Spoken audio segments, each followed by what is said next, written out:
Hello, welcome to the Homeboys. I am, of course, not Joe McKenna. I'm your host for the night, Jason, and just welcome along to the show. And delighted to be joined on the line with the main man with the buttons, Mr. Scott McCorry. How you doing, mate? Yo! That was a very nice fucking intro there. I was thinking that when I was halfway through. I'm like, what the fuck am I on about? By the way, right, somebody says to me there's a thing on YouTube where you're not supposed to swear in the first minute. And every week we rattle it and we're still on. So fuck YouTube. Right. There you go. How you doing, Scott? All right?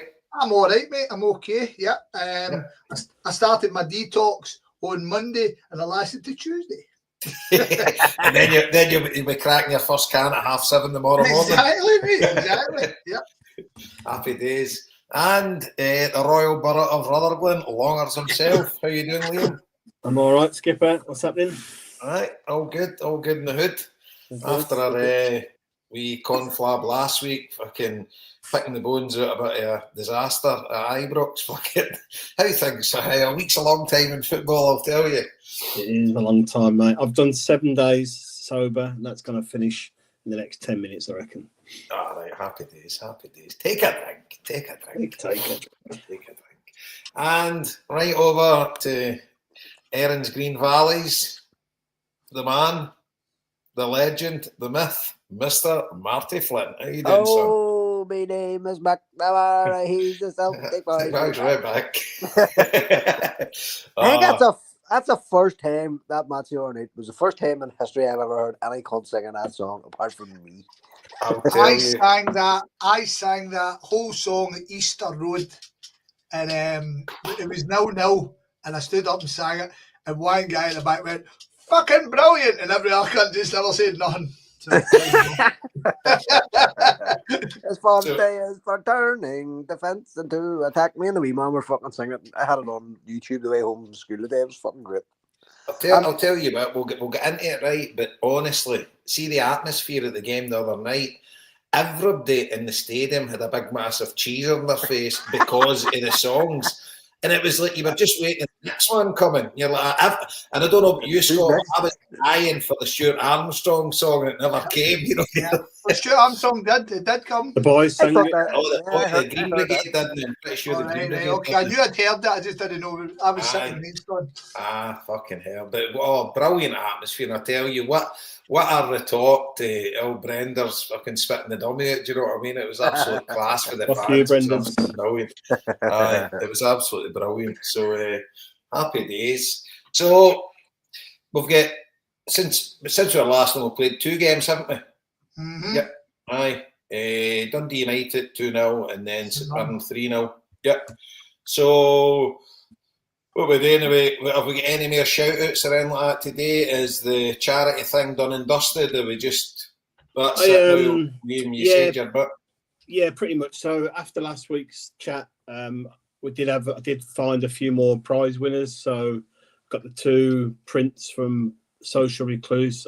Both people, unfortunately, are not in Glasgow, so need to get them down to both of the winners. So I'll get that organised. A couple of other people have come forward, donated prizes back in. The legend Joe Dunn, he's going to take the bottle of Bushmills whiskey and put it into their St Patrick's Day kind of fundraiser. They're going to raise money for the Kano again, so I'll get that to him, get some good use out of that. So pretty much like that. That's it now. So anyone that's got in touch, I'll get them organised. Anyone that's not, we'll do something else with the prizes or whatever, get them back in again. So yeah, that's the end of it. So we've got most people covered, I think.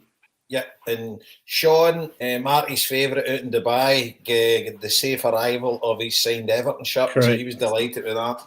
Yeah, thanks to Craig dropping that off for him. So yeah he was. He texted us today. Going to get that. I didn't realise he had a soft spot for Everton as well. Aye. That's good. Well, when he showed me the top, when he showed me the top, he's like up the fucking toffees. I was like, that'll do for me. Good man, Sean. So that's it. I suppose maybe we'll get a wee bit of Everton chat later on, but on to the hoops now. So let's start the St Mirren the 3-0 game. On you go, Scott. Take it away. I get it first. I don't think we need to go on about what did you do before it with you all day and stuff like that. The days are fucking, that Christmas is gone now, and it's just I think everybody's in the same position. Everybody's just gone to the game now, get into the game and get in. Well, Jason, we should probably say me and you were together in the lounge with 2 cans of juice, which is will never be seen again, probably. That was a fucking collector's item. First and last, hopefully. I know. The thing is, there's really no much to say football-wise. It was kind of just all the other things that happened around the games, because I thought both games were done as professional as you get. You know what I mean? St Mirren probably offered as little as I can remember St Mirren offering. I always think, see the big boy Gogic, right? I've said this before. I always think I liked him as a player. He was never ever good enough for Celtic, but when they signed for Hibs, I thought that's a great move. He's a big, solid, big player. And every time I watched him, like Hibs or St Mirren playing against somebody else, they always looked rotten. You know what I mean? And that's how he's kind of pointed out. But against us, he seems to have a good game. But the overwhelming thing, right? So the game happened. I mean, Kuhn scored. He's events. I felt we needed to kind of have a dig for goal, and we got a wee bit of luck when it was deflected. I think the goalkeeper's made an arse of that one. I'm trusting of getting that goal's excellent, right? Because see somebody the size of him, he should be fucking scoring goals. And I thought it was a good goal. And then obviously fucking the goalkeeper makes another asset for the third goal. We probably should have had more over the piece. But I'll tell you one thing that kind of frustrated me in that game. The amount of times two-handed they pushed us and nothing got done yet. See if we lost that game, nothing each, or we drew the game, nothing each. You could legitimately be going, this is a shambles. There was a point, I think it was Kuhn was in the box, and your man Gog just turned around and pushed him 2 horns, just pushed him out the way, and then you go and watch the corners and stuff. It's all pulling and stuff. I don't know. I just think for the amount of crap that gets dug up, I mean, they're just a dirty show. Do you know the one for me, right? I take it you remember this, right? It was in the first minute. Dyson Maeda gets rugby tackled to the ground. He's going through. And he doesn't even fucking book the guy. He doesn't even talk to him. And you're like, what? And it's like, it was our John's boys, Pierce, sitting next to us, right? And he's bet X amount of bookings again. And he just turned around to me and he just fucking started laughing. And obviously he's into the stand-up now, but he came out with a belter. He's like, aye, you understand it, don't you? It's a bit early in the game for bookings. He says, you can imagine my old man playing snooker. Fucking pots of blue and goes in, half ref's like, never mind, it's too early in the frame. Do you know what I mean? It's fucking, the game started, it's a fucking rugby tackle. The guy should be fucking yellow carded. That was a goal for us. And honestly, that set the tone for the whole game. Aye. It was start to finish. And you win the game, so you don't say nothing. If you lose the game, you bring it up. We should be bringing it up because it's fucking garbage, man. Totally. I'm going to say, I thought St Mirren were ganting. I thought St Mirren were really poor. But on that case, the worst team for it so far this year have been Aberdeen. Aberdeen were fucking brutal, and they were just fucking evil cunts. Yeah, well, you've always expected it's Shinnie, and that boy Nielsen have got in midfield just as bad as Shinnie. Do you know what I mean? But fuck's sake. I thought St Mirren were a different level the other night. I thought, to be fair, Rangers put it fuck out us as well. And at the end of the day, fair play. See all these teams, fair play to them. See if they're getting away with it, fucking carry on. And, but we need to be tougher. We should be giving it back. I think they're a bit of a soft touch at times. Yeah. Well, that's what they say. The Huns game is kind of, I don't know, when you can beat that fucking emphatically, you kind of always look around to your toughness and stuff like that. But I don't know. I think I think it's over-egged a wee bit. Do you know what I mean? Because you think about it, we've put these teams to the sword of peach, but Scottish football was mental, man. I mean, like that last night again. Well, I'm sure we'll come to that. That's a fucking penalty, easy peasy, a 4-4 goals. You can't stand in somebody's foot and tell me it's not a penalty. You can't do it. No, not only did he stand on his foot, he also fucking smacked the head of him. No, that's but again, we're getting off topic. I'm sure we'll come to that, Marty boy. With regards to St Mirren game, we got a wee bit of luck when we needed it. I thought we were fine. You guys want to talk about the game, and then we'll talk about obviously the Rodgers stuff. Aye, no, same with yourself. And no getting into the Rodgers stuff at the minute, but I was absolutely flabbergasted. But I didn't. I mean, we all go to every game, right? And you said you spoke to a St Mirren fan. I had no clue what anybody was talking about the rumblings of the crowd and stuff like that. I just thought it was natural. Like, if you're no winning in 30 minutes, folk are getting a wee bit fucking uppity. And it's just, I just thought, I didn't get a second fucking thought, but it was a bit kind of turgid. I thought St Mirren, I would agree with you, that's the worst I've seen them.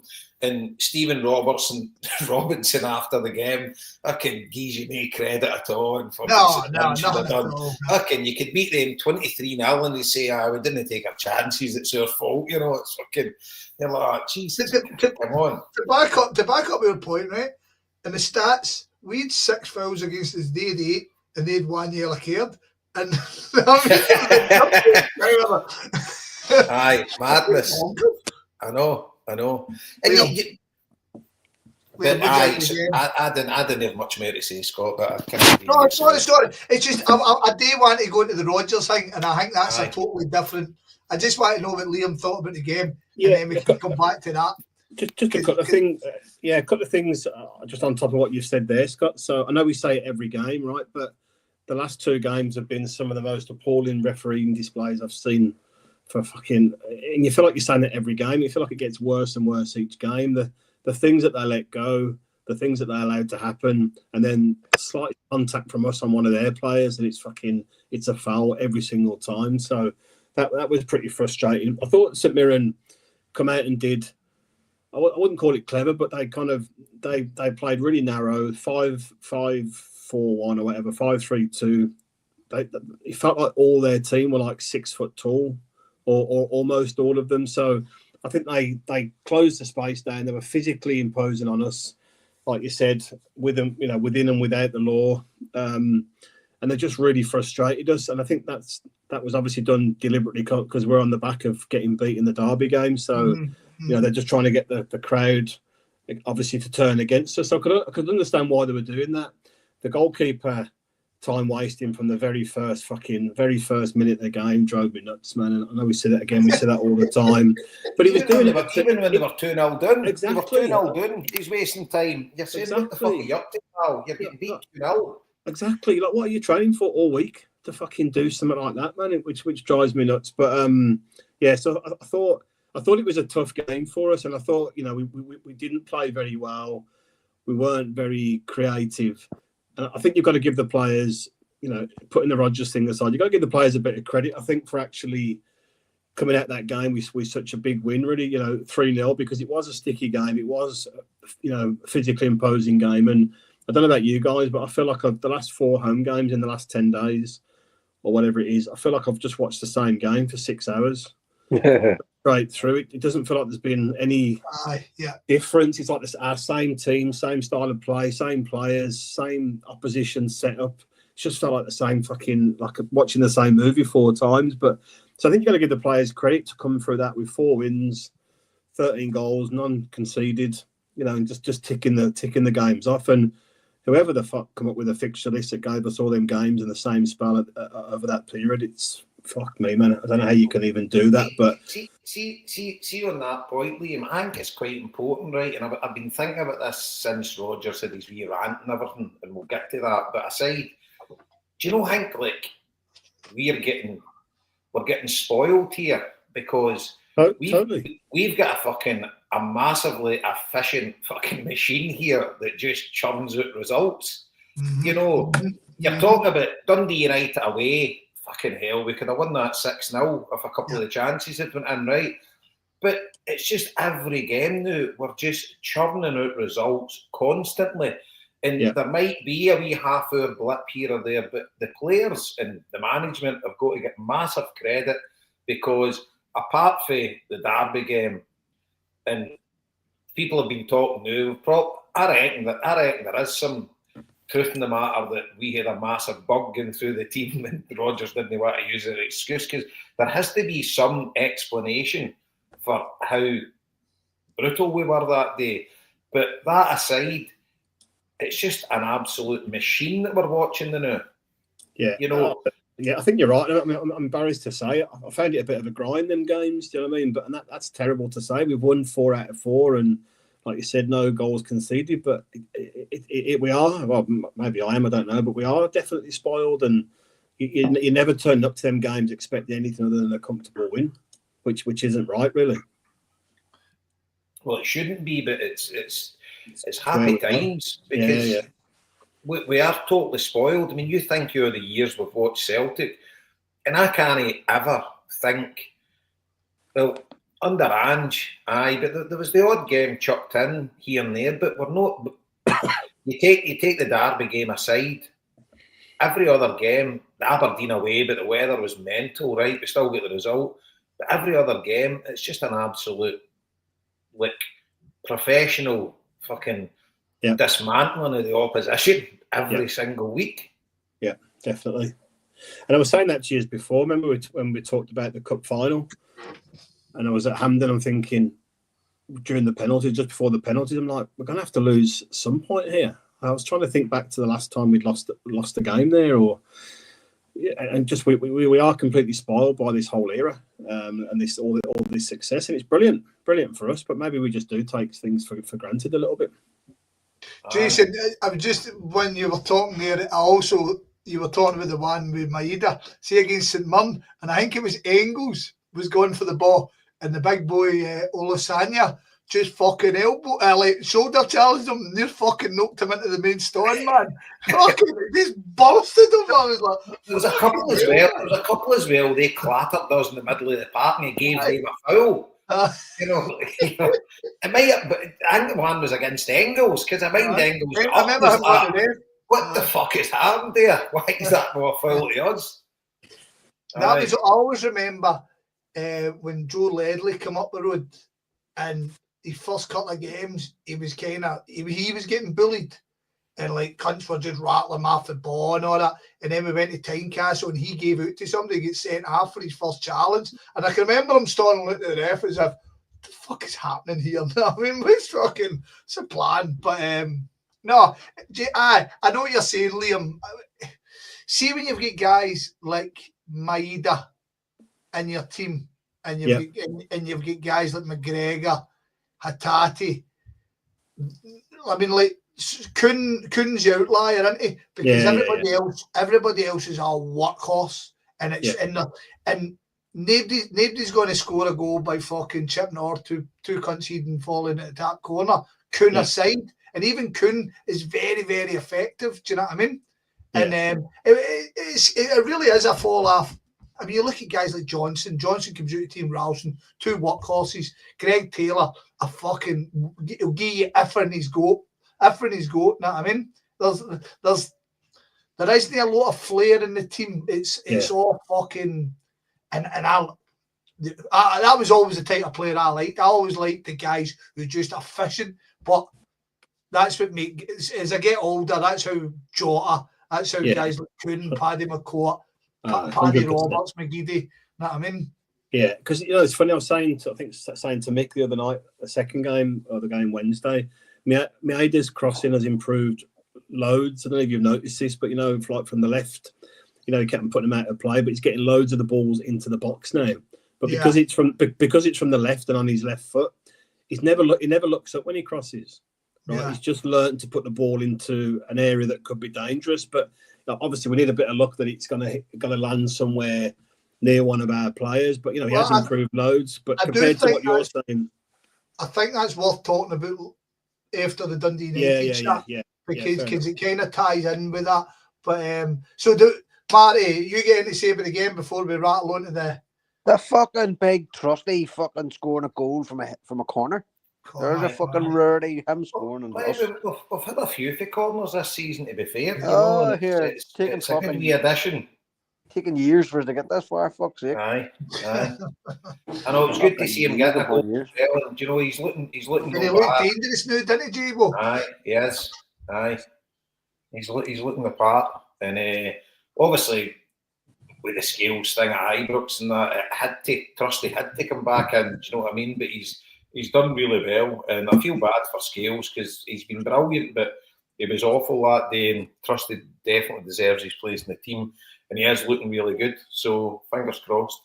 And one other thing too was the second goal, the Coons fucking sweep goal was unbelievably good. So Engels back heels it dribbles across fucking three opposition players.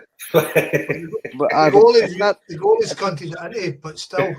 It's not that, but the bit that I wanted to speak about was your natural reaction. Anybody's natural reaction would be just to smack the ball as soon as it came to your fucking toes. He didn't. He dragged it from foot to foot and tapped it in. Marty, what happens if you smash it? You're fucking it half and that cunt go with his leg, isn't he? You know what I mean? Exactly. Probably hit you in the face or something. That's the fucking difference between Nicholas Kuhn and me. He's fucking smart enough to swipe it out of the road and just pop it in. And so on the radio, like they were, and even I think on Sporting too, they were sort of nonchalant about it. Oh, just a tap in. It wasn't a fucking tap in. It was a fucking quality goal. Absolutely quality goal. A tap in. If he had wanted a tap in, he wouldn't have scored it. You know, it was a smashing, superb bit of fucking real individual skill. So they're my highlights. And do you know what as well? Big Engels is coming on to a game now, isn't he? Yeah. Sure, he keeps getting fucking man a match. He's finding his feet now, isn't he? He started like a train, right, and then he kind of dipped and whatever. But he's kind of getting his rhythm now, and he's fucking looking a class act. He's got a bit of swagger back, Jason. He seemed getting quite angry in the last game, which was good. He was getting annoyed at stuff and a bit of swagger about him, which I think he needs to play like that. Yeah, and I think the goals will start coming from him as well because he's been unlucky a few times. You know, he gets himself in good positions, but the boy is definitely a player. Definitely a player. He's we were actually talking about him last night in the wee chat, weren't we, Marty? And one of the boys says he didn't think he's been like mind-blowingly good, and I think he's been good. I don't think he's been fucking outstanding. Do you know what I mean? I think he's deserved his man of the matches. Maybe Kuhn pushes him each time, but it's as you guys have rightly said, he's growing into games. He's growing into the point that you're starting to go, well, Engels is starting and McGregor's starting. It's who else, isn't it? Whereas before it was who's starting with McGregor. Do you know what I mean? And that's what we wanted. It's great that we've allowed this guy to grow and settle in a successful season. Do you know what I mean? We've already got a cup. We're 3 points away from fucking clinching this playoff place. And if the big, I was saying, I think the Ibrox result, right? So the Ibrox result has got whole things, and I'd actually like us to sit and chat about it maybe once we're done with the past couple of games. No, in a big, just what we think kind of went happened and what went on. But anyway, I think the rotation we've been doing has kind of somewhat killed our midfield because nobody's really settled. McGregor aside, nobody's really settled, and nobody's really got that big flow. But it's working because, as Liam says, we're getting wins, generally getting wins, Huns game aside. So it's working, so we can't criticise it. But I think, see, when these games start kind of slowing down, I can see somebody kind of taking jerseys and running for it. And touch wood, we go and beat Young Boys, and hopefully that comes when we're playing this playoff game. Because a settled midfield, you guys know as well as me, you've seen it. See, when you've got a settled midfield, your team looks a lot comfortable. Do you know what I mean? Totally. What midfield controls the game, wins or loses the game for you. Yeah. And see, the thing is, but we mentioned it last week on the show, Rodgers is rightly rotating it because with the amount of games that's coming thick and fast, and he has got the players there to rotate it. You know, you have got 5 good midfielders there, and I totally understand why he's doing it, but it does affect you because when you've got three playing together all the time, they've got a total understanding. They know where each other is. They know where the runs are getting made. When you bring somebody else in, you're turning, I think the other guy's there, and he's not in the right position. And it's like, you know, you just get an understanding where everybody is. And especially see with McGregor, the way he pivots in the ball, etc. He'll pivot in the ball and just play the ball away. But sometimes he's then looking and the person isn't in the right position. When you get three that's playing all the time, you know where, just in any place in the park as well. You know, when your wing backs with your wingers, etc., they know where they are. If you're changing it up, it does break the equilibrium of the team, sort of thing. But aye, equilibrium. That's it works with I don't know where the fuck that came from, but there you go. Today, do you like that? That's brilliant. Anyway, I always laugh at the open goal cunts when they say things like fucking plethora, and they all go, "Oh, that's brilliant, isn't it?" I mean, and I think they're thick as fuck, but equilibrium, that's pretty good, man. I'm here all week. I'm not actually sure it fitted into what you were talking about, but I liked it. I think so. Brilliant, mate. But right, let's get to it. Let's get to it. Let's get to Brenders. Right, you touched on it there, and I'll kind of give you a wee, just to kind of reply to what you're saying. So the St Mirren fan never texts me about the atmosphere. He texts me about the Taylor stuff, and again, I'm sure we'll come to that. So he texts me about the Taylor stuff. He's like, "Scott, what the fuck is all this Taylor shit?" And I was like, "Is this to do with Rodgers?" And he's like, "Aye." And then I kind of, as usual, why say fucking one word when you can say 48? So I gave him a big text. But honestly, in my section, I didn't notice the atmosphere being any different from any other fucking home game, domestic game, Huns aside. Somebody on the huddle board said, because everybody was saying the same. Mm-hmm. Everybody was saying, did anybody hear any booing? No. Did anybody hear any grumbling when somebody did a back pass? No. Then somebody else came in and said, I was in the main stand and I heard it, and Rodgers heard it. It was actually in the main stand.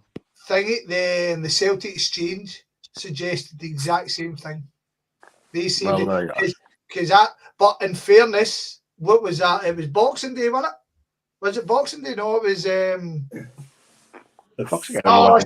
was a Sunday after. I was still kind of hung off.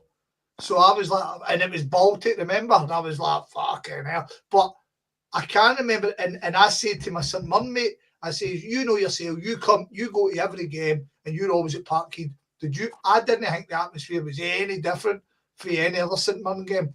As soon as we score, the atmosphere lifts. If we don't score, it's pretty damn silent. Do you know what I mean? Green Brigade's the only punter, you know what I mean? Yeah. But I didn't notice it. That's why it kind of, how fucking the strength is almost anger surprised me, because I was like, what's he talking about? I mean, that seems, as we said on the chat, Liam, unnecessary. Mate, completely. Like, see if someone would have come out of Club Celtic at 6 o'clock at 6:30 after a good skinful, and someone put a microphone in front of them. That's what it felt like to me. It's like he was half pissed, just rambling on about and incoherent about what he was trying to say, contradicting himself multiple times. In the I read it all on the huddle board and I hadn't watched it, and I'm like, it can't be as bad as that. Now, if you watch a match thread or read a match thread and then you watch the game, you're like, it's a fucking completely different game. Completely different, man. But so I was expecting the same, but I was like, it's actually even worse than fucking how it was described. I don't get it at all. Any of it. Don't understand where he's coming from, any of it. I mean, even if someone in the main stand or a group of people in the main stand grumbled or moaned, you can tell the difference between that and a proportion of the stadium doing the same thing. It's really clearly obvious. But that's the thing. That's the issue, Liam. Right? It was two issues.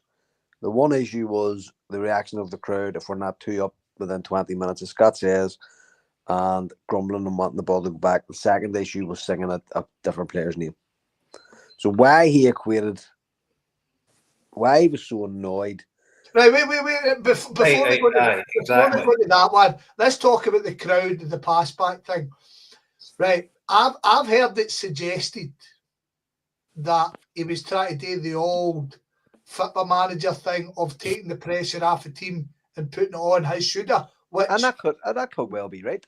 Marty, it worked a fucking treat, but that's my point. Yeah, but it still seems mega unnecessary because I didn't know any Celtic fan that was pissed off to any major degree about the Huns game. Don't get me wrong, we were all pissed off on the day, and we're still a wee bit bemused how it happened. However, I think we're all pretty much in the long game here, and we're all pretty much looking at young boys going, that's the one that fucking matters. Is there ever a Huns game in your life that you can lose? It's that one. You know what I mean? Yeah. No, so Jason, what do you think of that? 100%. There was nothing in the crowd that Brendan Rodgers had to get his knickers in a twist about. Absolutely nothing. Nothing that wouldn't have been there for any other game that you play. If it's 30 minutes and they've no scored and it's a team that you'd expect to beat, you always get the usual words. This is fucking shite, you know.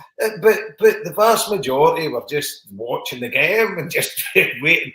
And what I would say is, right, for my non-footballing expertise brain, right, there was loads of occasions when we could have played the ball across the middle, but we played it back and then it went the middle. And the easy ball was across the middle. We're playing it back to the keeper when you could have just squared it. So I was watching that and I was saying, no shouting or anything. I'm just saying to fucking Ellie and Pearson, whatever, just like, why are we fucking doing? You know, why don't you just play the square ball there? You know, or play the ball forward? There was an easy ball forward, but they were kind of. They were kind of being very cautious, I think, you know, on the making sure they played it to a Celtic, which is fine. But I think there was an easier ball a lot of the time. But he was using the analogy that we're just changing the attack, you know, like by playing it back to, that's fair enough, you know, whatever way they want to play. See, at the end of the day, we got the result. That's all I care about. And I said, even after the Rangers game when we spoke about it, Brendan Rodgers has earned every one of our trust. You know, the way he's got the team performing, there's nothing any of us can tell him about football. Do you know what I mean? The guy is a top-class football manager. So I didn't hear anything in the crowd. But my point is, you can't divorce. Scott's tried to divorce the two issues. You can't.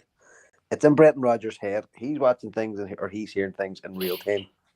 Also, too, he's probably having quiet chats with Greg Taylor and saying to Greg Taylor privately, listen, no matter what happens here, keep performing. I'll always have your back. Blah, blah, blah. Do you know what I mean? That's all probably happening. So I mentioned it last week, right? I didn't mention it last week because the game hadn't happened. But I did speak about this. And I think for the Greg Taylor side here, I think it's maybe fair play to Rodgers that he's making the point that the board need to get their finger out their arse and give Greg Taylor a decent contract. Because that's my point. We're not privy to what's happening. I'm convinced the board are trying to lowball him. Well, on you go, Liam. Sorry, mate, to cut across you. So let's say, I don't know what people have heard or read. Right, I read one thing, but let's say Brendan Rodgers is 90% confident he's going to get Kieran Tierney at some point, right? Yeah. Which I'm hoping he is, because we all want to see him back. So, and the rumor is Celtic have offered Greg Taylor 15,000. He wants 25. That could be complete nonsense, right? I would think that would be. See, to be honest with you, without you saying that, I would have guessed that would have been the ballpark figures. Yeah. So Celtic are never going to pay someone 25 grand who on paper will be a backup left back. If you had a list in front of you now of the wages of the first team squad, there wouldn't be many 25 plus in that squad. No, Kyogo's leaving because he's only on 25 grand. Right, so that's what I'm saying. So you'd only have probably a handful, I would imagine, 5, 6, 7. I'm guessing a lot of this, obviously, but I'd imagine you only have a small proportion of the squad in that sort of ballpark. Do you not think Greg Taylor deserves a 25 grand contract? Well, no, maybe it's somewhere in the middle, maybe the 20 grand. I don't know, but in the context of himself, you can argue a case for him getting that money. In the context of Jason, if you think about it this way, hold on. Is Greg Taylor going to get that level of money elsewhere? And yes, he will. Well, in the Championship, he would. So that's my point. So he's going to have to go to England to get. He won't get it anywhere else. He's not get it in Europe. He probably wouldn't get it moved to America. He probably wouldn't be well known enough.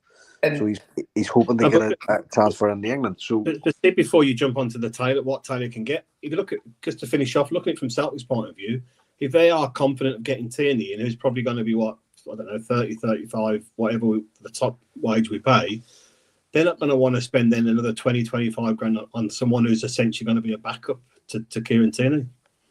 No, that's fine. I can see the board's reasoning 100%. Yeah, but the thing is, we're cash rich. No, listen, 100%, and I appreciate that. But this is the problem for if you give Greg Taylor that money, all bets are off for everybody else. No, he's not a glamorous player. You know what I mean? No. Wait a minute here.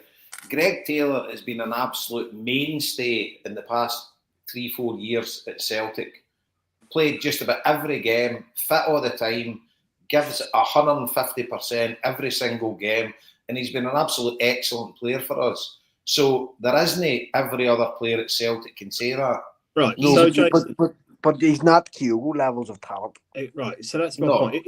What do you think Maeda earns, and what do you think Kyogo earns at Celtic?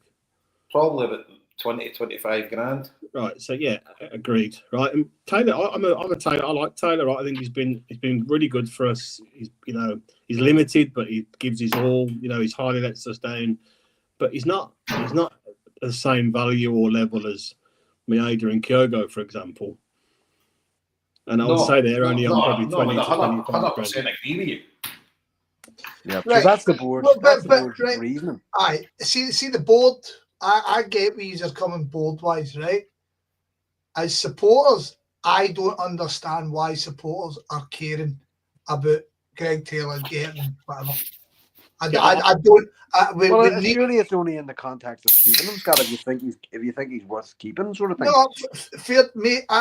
The manager wants to keep right. So we all went off and won because we lost Rodgers last time, and Rodgers come back. There's been a wee bit of fucking tracking back for a lot of people.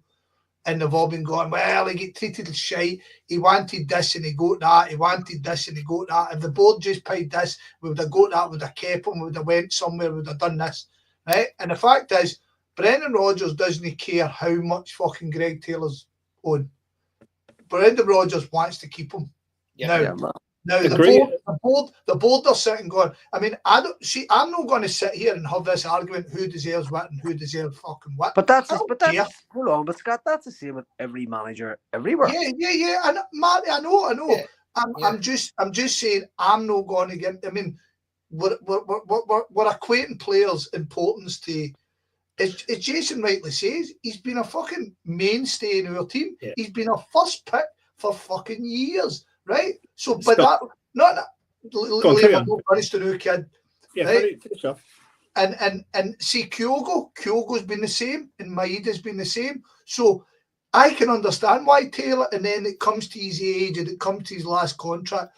But the plain fact of the matter is, Greg Taylor wants this amount of dough. He's got a bit of bargaining to be done with it. Rodgers wants to do. I kind of get.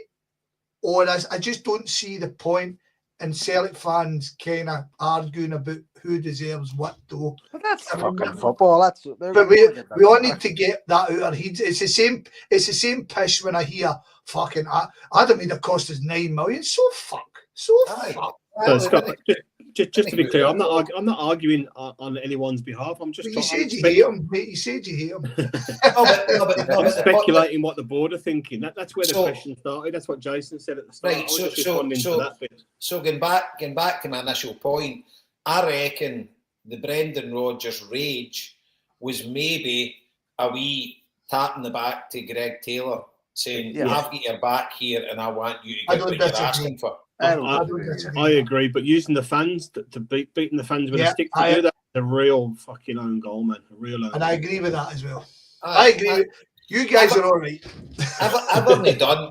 But if he used the fans to get Greg Taylor more money and keep him, then see Brendan Rodgers, he would use fucking anything to get his own way. Do you know what I mean? The guy, the guy's a piece of shit.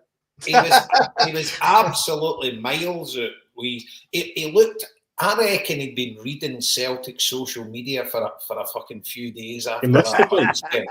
And he's been fucking raging. And the thing is, I reckon every Celtic player in that park at Ibrox had the flu. And he's kept it to himself because he didn't want to make excuses. And he's come out there and he's fucking raging. And he's just like, I'll fucking show these fucking you bastard.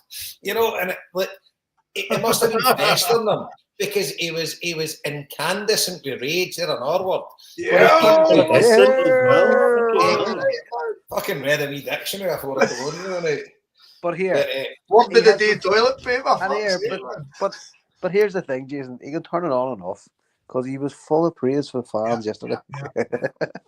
Oh, by the way, and you knew it was coming. See, because of the fans with their reaction. I mean, I was like, please, Brendan, be laughing about this. And he was. And he's calmed down after he made his point.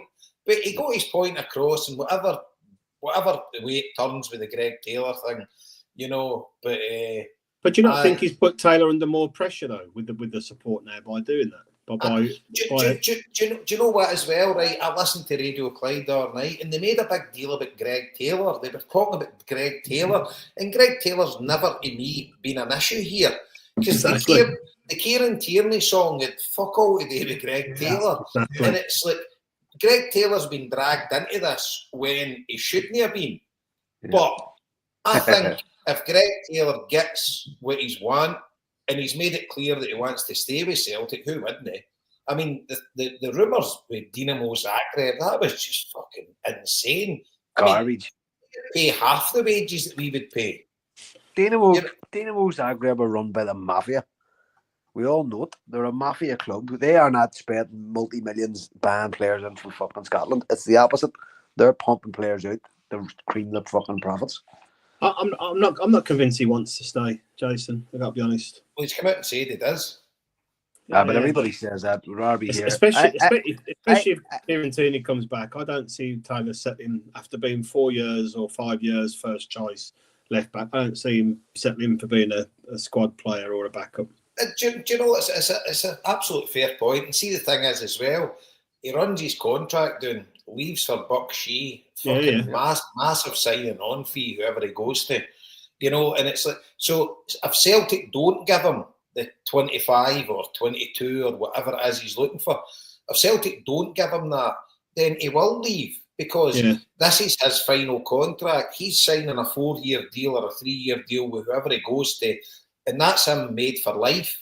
You know, and he'll still be a well-off young man now, but he won't be getting anywhere near what the top earners at Celtic are earning now. And to be fair, he's put a shift in, and he deserves everything that's coming to him. So it's a short career. Yeah, I don't think he's desperate to leave, but I think if I'm in his shoes, I'm thinking if Kieran Tierney signs here and he stays fit, I'm not playing much football here, and I've been first choice for a long time. I know everyone wants competition and whatever, but that's a given. If Kieran Tierney comes to us, and I got a wee bit of, a bit of info, so I don't think, what I've heard anyway, I don't think there's much chance of Tierney coming in this window. Here, I'll tell you what, there's no fucking saying that Arsenal wanted to go in this window either. They're playing him. He's on the bench. Aye, and it's like Celtic don't really need him. Yeah. Should they only be paying fucking extra fucking month funds for because the disparity of, if we give him say 30-35 grand, there's a 70 grand fucking gap there that's got to be filled, and Celtic are going to be paying that for fucking we're 832 points clear in the For, league. Do you know for what a I mean? for a whole load of for a handful of Scottish Cup matches, basically. Aye. Yeah, Champions League playoff and a cup Is he allowed to final. play in that? Can he play? Yeah, in the you Champions can you can register new players Yeah, right. once the league bit's done. All right. I Aye. didn't realise that. But I don't think. I mean, Celtic would need to give Arsenal what, £1 million or something. I don't know. I've not worked it out, but 70 grand a week for 6 months. So 4 months or 5 months. So nah, I don't see it. Yeah, it's over 3 million, I think, isn't it? Aye, so Well, it's fucking no chance. Aye, so it's a pre-contract, isn't it? It's like, but that makes sense, Jason, because as much as we want him in, unless Taylor moves in January, and I think we've got him till the summer. I mean, you're going to have 3 really good left backs on your books at the same time. Doesn't make much sense either, does it? No, not at all. Given where we are. And the thing is Taylor going to move in January? I wouldn't think so. No, me either. Yeah, I mean, if you're Greg Taylor, you're sitting. If you're not getting the deal that you're looking for, you're running your contract down and you're signing for Buck Shee to whoever you go to. I mean, it's like I always go back to the old baseball. That's what your top players in baseball do. None of them ever sign new deals. They all go to the ones that are confident in their own ability. And you look at Greg Taylor's CV, fucking hell, it's brilliant. Risky though, you get an injury, you could be fucking. Well, that's it, but they all take that chance, because the rewards at the end of it are fucking massive. You get to the end with the baseball, they all take the chance, and if they get to the end of it and they get to free agency, then every penny is going in their pocket. Whereas if you sign a deal while you're playing with a team, the money comes down. But the thing is, obviously, you're robbing the football club you're playing with for a fee. And as I say, it's kind of understand why he would do it. And if he's willing to stay, but Celtic don't meet it, then he's going to leave. So you don't have that much of a bitter taste. But still, guys like Stillen, Petrov, etc., when they sign the new deal and then Celtic cash in and get the money, that's a big thing for Celtic as well, because you would really want to get Taylor on an extra year at least to protect your investment, because it's a fucking pisser when these guys just run their contract down and leave, especially when they've been playing every week. Look at the Huns, all the cunts that happened to them. Exactly. So that would be a bitter pill to swallow. I understand why he would do it, but as I say, the money's not going into my bank account. But for a Celtic perspective, it's a bit of a bastard if he does it and then leaves, because we're not getting a coin for him. And I mean, let's face it, would you get 7 or 8 million for him? Would you? Aye, you mate. Aye. We got fucking nearly 6 for Bernabeu, so fucking anything's possible. He's a player.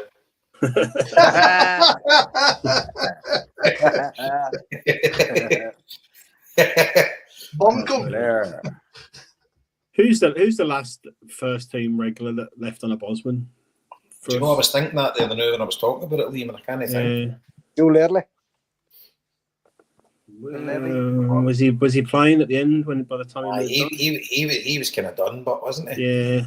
Stuart Armstrong, did he leave for nothing, or did he? I think he did.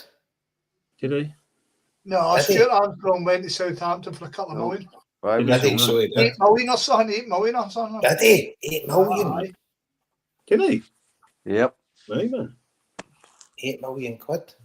In fairness, Celtic. Well, what's the 80, It can't be Larson, surely. It can't be that far. But in fairness, Celtic have been pretty good with this sort of stuff. They've been excellent.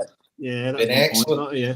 But do you know, it's a great point you make, Liam, because see when you're talking about a mainstay of the team, somebody that's in it every week, I reckon you're going back to Larson.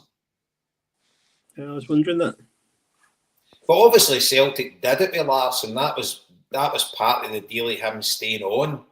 Yeah. He signed the extra extension that we said in good faith, you can leave. And by fuck, it was worth it. Do you know what I mean? But it was a killer because he was still one of the fucking best players on the planet. Sam Rogic, nah. Yeah, I know. We kind of let him go, didn't we? But Rogic wasn't a fucking mainstay. He was a. He was at that point. That season, he played loads. He was towards the end. We released him, didn't we? Really, we kind of tell him. Aye, but he was towards the end of the season. But the end of his time with us. But through his full career at Celtic, he was never like a mainstay. No. You know, Greg Taylor for day one has been fucking. He came right in for Kieran Tierney and he's never fucking missed a beat. But the thing is too, is left back was always a bastard of a position for Celtic. Like it was always like any time we ever signed anybody, you always just ask, can he play left back? Yeah, good shout, Scott. Years. No, I'm going through the fucking things here. Don't be giving me any credit. Who did you say there, Boyata? Boyata. Did he run his contract then? He left for fuck all. He allegedly turned down, what, 7 or 10 million for him? That's what we keep here, aye. Right, that was Turkish lira. Oh, right, okay, fair enough. But it's a good segue for later when we start to talk about the Japanese players and about future transfers and whatever. So Ambrose. Ballon d'Or. Fuck me. Starting to get a twitcher. Stan Varga. So the Taylor thing was just crazy from Rodgers. I think so as well, mate. I think so. Yeah. I think everybody did. I don't think there was. I mean, you have these people who go, Rodgers is right. Use it all pricks. I mean, but in general, I think I didn't see the need yet. If his whole plan was, as you say, Jason, I get a feeling that Taylor, right, this is based on nothing. Greg Taylor's maybe kind of, they all say they don't read the newspapers, they don't read things. He is the fucking, all the starters, he is the kind of guy that everybody straight away goes, aye, Greg Taylor. I mean, there's a lot of Celtic fans just don't like him. You know what I mean? And I know people. And every time they're just waiting for him to make a mistake. I mean, see, was it Ange's second season? I thought he was the best player in Scotland. Ange said, I thought he was outstanding. We won a treble, you know what I mean? But in the grand scheme of things, when you look at it, if there's one place that you could strengthen straight away, it's left back. The ironic thing about that game, that St Mirren game, because in the first half he plays right in front of me, at least 5 times or 6 times he put the ball either out for a goal kick when trying to play the long ball to me, or out for a throw in, or straight to the right back, like literally straight to his feet. He was ratting in the cup final too. He just shipped him. Yeah. So, because we were saying it on here, it was poor timing for his fucking contract negotiations because he was dick. Yeah, he's gone well off the boil. I think this last month or so. And maybe that's part of it. Maybe the whole contract shit is part of the reason why he has been so. I think 100%. And I think if you look through football, the years gone by, when players are kind of unsettled and they don't know what their future is, and see, I mean, the thing is, he's coming to the end of his time at Celtic. In the back of his mind, he's probably no one to fucking dive into challenges, and but I don't think he comes across as that kind of boy. I think he's 100% right, but there's definitely going to be a niggle in the back of his head. You're not going to be settled. You're not going to be like it's just natural. You know yourself in a working environment, if you're going for a new job or you're whatever, you're no 100% focused on what you're meant to be doing. And on that very point, Jason, why would Rodgers defend Taylor for getting a bang on the nose and then completely slate Kuhn, who's our fucking best player this season? Suck Tell him up, just a man up. Fucking. I mean, it fucking lost the plot, I think. Oh, Jesus Christ. Because the thing is, it's very, very, very. I mean, how many times have we seen Rodgers losing the rag? Very, very rarely. Yeah. Do you know, there was a bit of me like kind of all right about it, because I'm like, at least he's showing fucking massive passion here and he's fucking getting raging and like. Apart from the obvious, I had no problem with. Like, I really didn't. If he wants to give off and fucking shoot the odds, do you know what I mean? But I definitely think there was the 2 issues. there was the issue about the crowd moaning for whatever reason, you know. And like we sat here talking about it earlier on about the state of some of the teams that we were playing, and you cannot possibly play samba football against them. It's actually impossible because they're so fucking aggressive, and because they're bad football teams in themselves. And like if you're looking at the standard of Scottish football, like it's not that. I mean, it's League of Ireland fucking standard. They'd say to us. You know what I mean? It's industrial football. It really is. Like so, I think that was annoying them. And then I think as well the Kieran Tierney stuff maybe just fucking sent them over the edge. He doesn't have much goodwill, Marty, with a lot of the support. Do you know what I mean? There's ones that didn't want him back have probably accepted him now because he's doing well, but it's not going to take much for those people just to say fuck him off again. But also too, right, and that I agree with that, right, and fair enough. But I also thought that it was a good thing this week because the way the fans handled it was actually fucking excellent. So the fans could have come out, the Green Brigade could have had banners out about him, or the boys, or whoever he was blaming. They could have took a very different approach, and I thought that was a clever approach. And, you know, it was funny as fuck. Well, see, to be honest with you, right, see sitting at the game, Liam Scott, you can give your opinion, right, but everybody round about me was absolutely buzzing. And it was just every time the new song came up, everybody was joining in, and it was just fucking amazing. Because here's the thing, Jason. Here's the thing too, right? And I've said this to my wee lad. Sometimes, like me and him sing Celtic songs. He knows all the old songs. He had Willie Millie on the day and singing away to himself. He's only 8, but there's, you know, like our mate Jerry, who Scott was talking about earlier, was giving off to me one day about the Green Brigade and we were in the ground. He says, them fuckers, he says, fuck, no matter what the fuck we're all singing, they sing what they want. It doesn't make any difference. Do you know what I mean? So there's sometimes that, what he meant was, he wasn't really being critical, but what he meant was the atmosphere could be going a certain way. Like something could happen and all. And he says, the Green Brigade just keep singing whatever song it is they're singing. You know, so it can be quite, what's the word? It's not an elitist thing, but it's not as, I wouldn't say as strong as that, but they just have their own way of doing things and their own songs that they sing. And sometimes people don't know what the fucking songs are that they're singing. That was the one last time we were up in Ross County this season. The end of the game, everybody's buzzing and all that, and the Celtic, the Green Brigade started singing the Coon song, and Jerry's like, I don't know what that fucking song is. I mean, everybody's going to cheer, and he's going, nah. You know what I mean? So it's like, see, whenever they it's like one we all know. It's fucking great. Do you know what I mean? When you hear all those old songs, you're going like, why don't you just do that once a season and just sing all the fucking songs that everybody loves?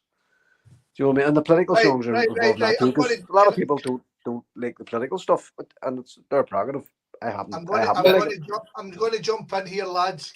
Allow me the floor for 2 seconds, right? Joe Ledley, we get 700 grand for Crystal Palace. We get 7 million for Stuart Armstrong, and going all the way back, Liam. Right, we're hanging by Yata. There's a few other ones, but you really are going back to Larson. Well, we lost Larson, but maybe Jackie McNamara could be one. Yeah. Jackie McNamara kind of left, but once you get to Larson, you also had Liam Miller the same. Yeah. Did he leave on a free? He did. Well, Liam Miller jumped on a free contract, didn't he? Yeah. Man United swooped in. He was at the end of his contract. So see, to be honest, right? I mean, you guys summed it up there. For all the shite we give Celtic and all that, in terms of contracts and fucking cashing in, I mean, we've all moaned a bit when we probably should have cashed in on Izagiri and fucking Kyle and all that. But in general, we don't lose what we don't want to. You know what I mean? The other thing is, too, is see that Liam Miller one, that was a big wake-up call. Lowell hadn't long joined. Do you remember? Yeah. And I think that was an indicator for him to go, that'll not be fucking happening again. You know what? That's an incredible record for over 20 years, or 20 years losing 3 or 4 players. The Huns lost 3 or 4 in one summer. See the Huns, the nick the Huns are in and what they've done and all that. For the Huns to no get in for Kent, Moreles, who was the other one? There was another one recently. Lundstrom and that, or even Goldson. Well, I think they got $100,000 for goals or something. The only one they really produced goods for was a guy that went to Ajax, whatever he was. And that Nathan him to fucking Everton. Patterson. Aye, they got a few quid for him. He'd only played about 20 games. That was potential. They came in and took him rather than there was a strategy in place. But I mean, like, for what you hear now about Morelos, you can't understand it. But for them not to get a fucking cent for Kent, you know what I mean? That's just, you should be fucking heads rolling for that. But good enough for the Bucks. I think Leeds were in for him for about 8 million quid the season before, and they just blanked it. But for the Celtic board, see for whatever everybody says about Peter Law, and I totally understand fucking fans like fucking disgust for him at certain things. But see, for like a cold-hearted businessman for Celtic, he's been fucking brilliant for Celtic. You know, definitely. See when you think about it. I mean, board lover. We've got a board lover. No, not at all. Not at all. But I mean, see, you hear him, Marty? See, money-wise, you know, if you're just fucking pure fucking money into Celtic's coffers, you can't grumble. I mean, listen. As you say, Scott, I couldn't really give a fuck about it. It's not getting into my pocket. Do you know what I mean? Their season tickets go up every year, and we get fucking treated like fucking mugs, left, right, and centre, right? So, from that point of view, it's a fucking scandal. But for on the park and the way they deal with the players and the way they deal with the players' contracts and the transfer fees. Without going all old Celtic down on anybody, right? But when we were on our fucking uppers in the 90s. Like, the war cry was, we just want businessmen who know what they're doing. And in fairness to the cunts who run the fucking thing now, that's what they are. Now, you can argue with what they do, but the club is in the safest position it's been in its history. And see the other thing, right? You look at, see the English Premiership, is it 80% of them are owned by American owners? Yep. Mate, right. Did you watch that thing I linked? So 12 out of the 20. 13, Scott. 13 was it, jeez? Liam. Yeah, because if the next one comes in, it'll be 14. That'll be the 2/3 majority they need. One of them stupid cunts, Hans on Clade last night, phoning, was saying the same. Why can't we just get American owners? Well, that's how fucking stupid you are, you dumb cunt. They keep tweeting fucking Elon Musk. Fucking hell, man. Truck off, Miller. Just because he's a right-wing fascist cunt. That's only the fucking. But see, look, I'm with the fans here, right? Against the board on many topics, right? So I'm not a lover of the board whatsoever. But we have got people running Celtic that's got Celtic's best interest at heart, and they've actually done pretty well in a monetary term with Celtic, and I don't think anybody can deny that. And see, if you were to hand the club over to an American owner or whatever, fuck knows what's round the corner. No, fuck knows is right. You know, you're right. I'll tell you what will be round the corner: an absolute fucking disaster. That's what will be round the corner. One way or the fucking other, they end up move us to fucking somewhere. You know what I mean? Somewhere, probably fucking somewhere warmer. Jason, go back to your question. You asked about the singing of the songs about the ex-players. You asked me and Scott what we thought. In that second half, I was starting to shit it a bit. I thought, fuck, they're going to get an equaliser here, the way this game's going. Oh, they did, because they started coming out a bit. Yeah, and you could I could actually see Roger's press conference in my mind. He'd be like, it's a shame we never had Henrik Larsson and Jimmy Johnson and whoever else on the pitch to get us the goal we needed to win the game. You could see what was coming, man. So thank fuck we got the goal. Nah, it was one of my most memorable games at Celtic Park that I'll always remember, you know, just because of both ultra groups. And it was like just amazing. And ironically, it was Rodgers that caused it, you know, for his rage. But I think the fans' response was absolutely brilliant. And to be fair to Rodgers, he was laughing. He said in his post, but it was only a kit man didn't get a shout out. Do you know what I mean? So there should have been a wee John Clark or something like that. But it was absolutely brilliant, and we were just. Ellie was sitting next to me in the first half, and in the second half, Magoo was next to me, and she was there a bit, and we just kept looking around, buckling, laughing, and then joining in with the songs, and it was just absolutely brilliant. So fair play to the Green Brigade and the boys. It was you gave an old man a right happy night at Celtic Park, and I absolutely loved it. You know. Oh, my name is McNamara. He's a Celtic boys, my bag. I was sitting going. He's Charlie Mulgrew. I heard that He's one. Charlie Prodigal Mulgrew. son. And he hits it hard. Arthur Boris, the holy goalie. Oh, we need some new songs for players, man. We fucking desperately need some. We need to get some new songs in. Some new songs? Yeah, for the players. Well, the Scott says there's a Nicholas Kuhn one came out recently, so they're still fucking... American Boy for CCV and Trusty, so they're still going. So they are. The worse I usually find, the worse they are, the better. You know what I mean? You just want them to be fucking shit. The Stuart Armstrong one's the best ever, but that was a belter. Sunderland away, that was the best ever. A belter, exactly. But see, do you know what? I wish we had songs for James Forrest and Callum McGregor. Well, do you have one for Callum McGregor? We do one for Callum McGregor. Oh, Callum McGregor. Aye. Maybe man loves that one. Aye. But it's all right. But I would love to have like songs about Forrest. And by the way, in years to come, there will be songs about them because Celtic legends. But I would love, while they're still there, to have quality songs. Callum McGregor's got one, fair enough, but it's not great. You know, it's that kind of wee. But I would love to get them to do a James Forrest one because the wee man actually just. James Forrest, no one. Sure, we never had one for Chris Sutton. Yeah, just there's loads of good players, loads of big players for us. We never had one for James Forrest.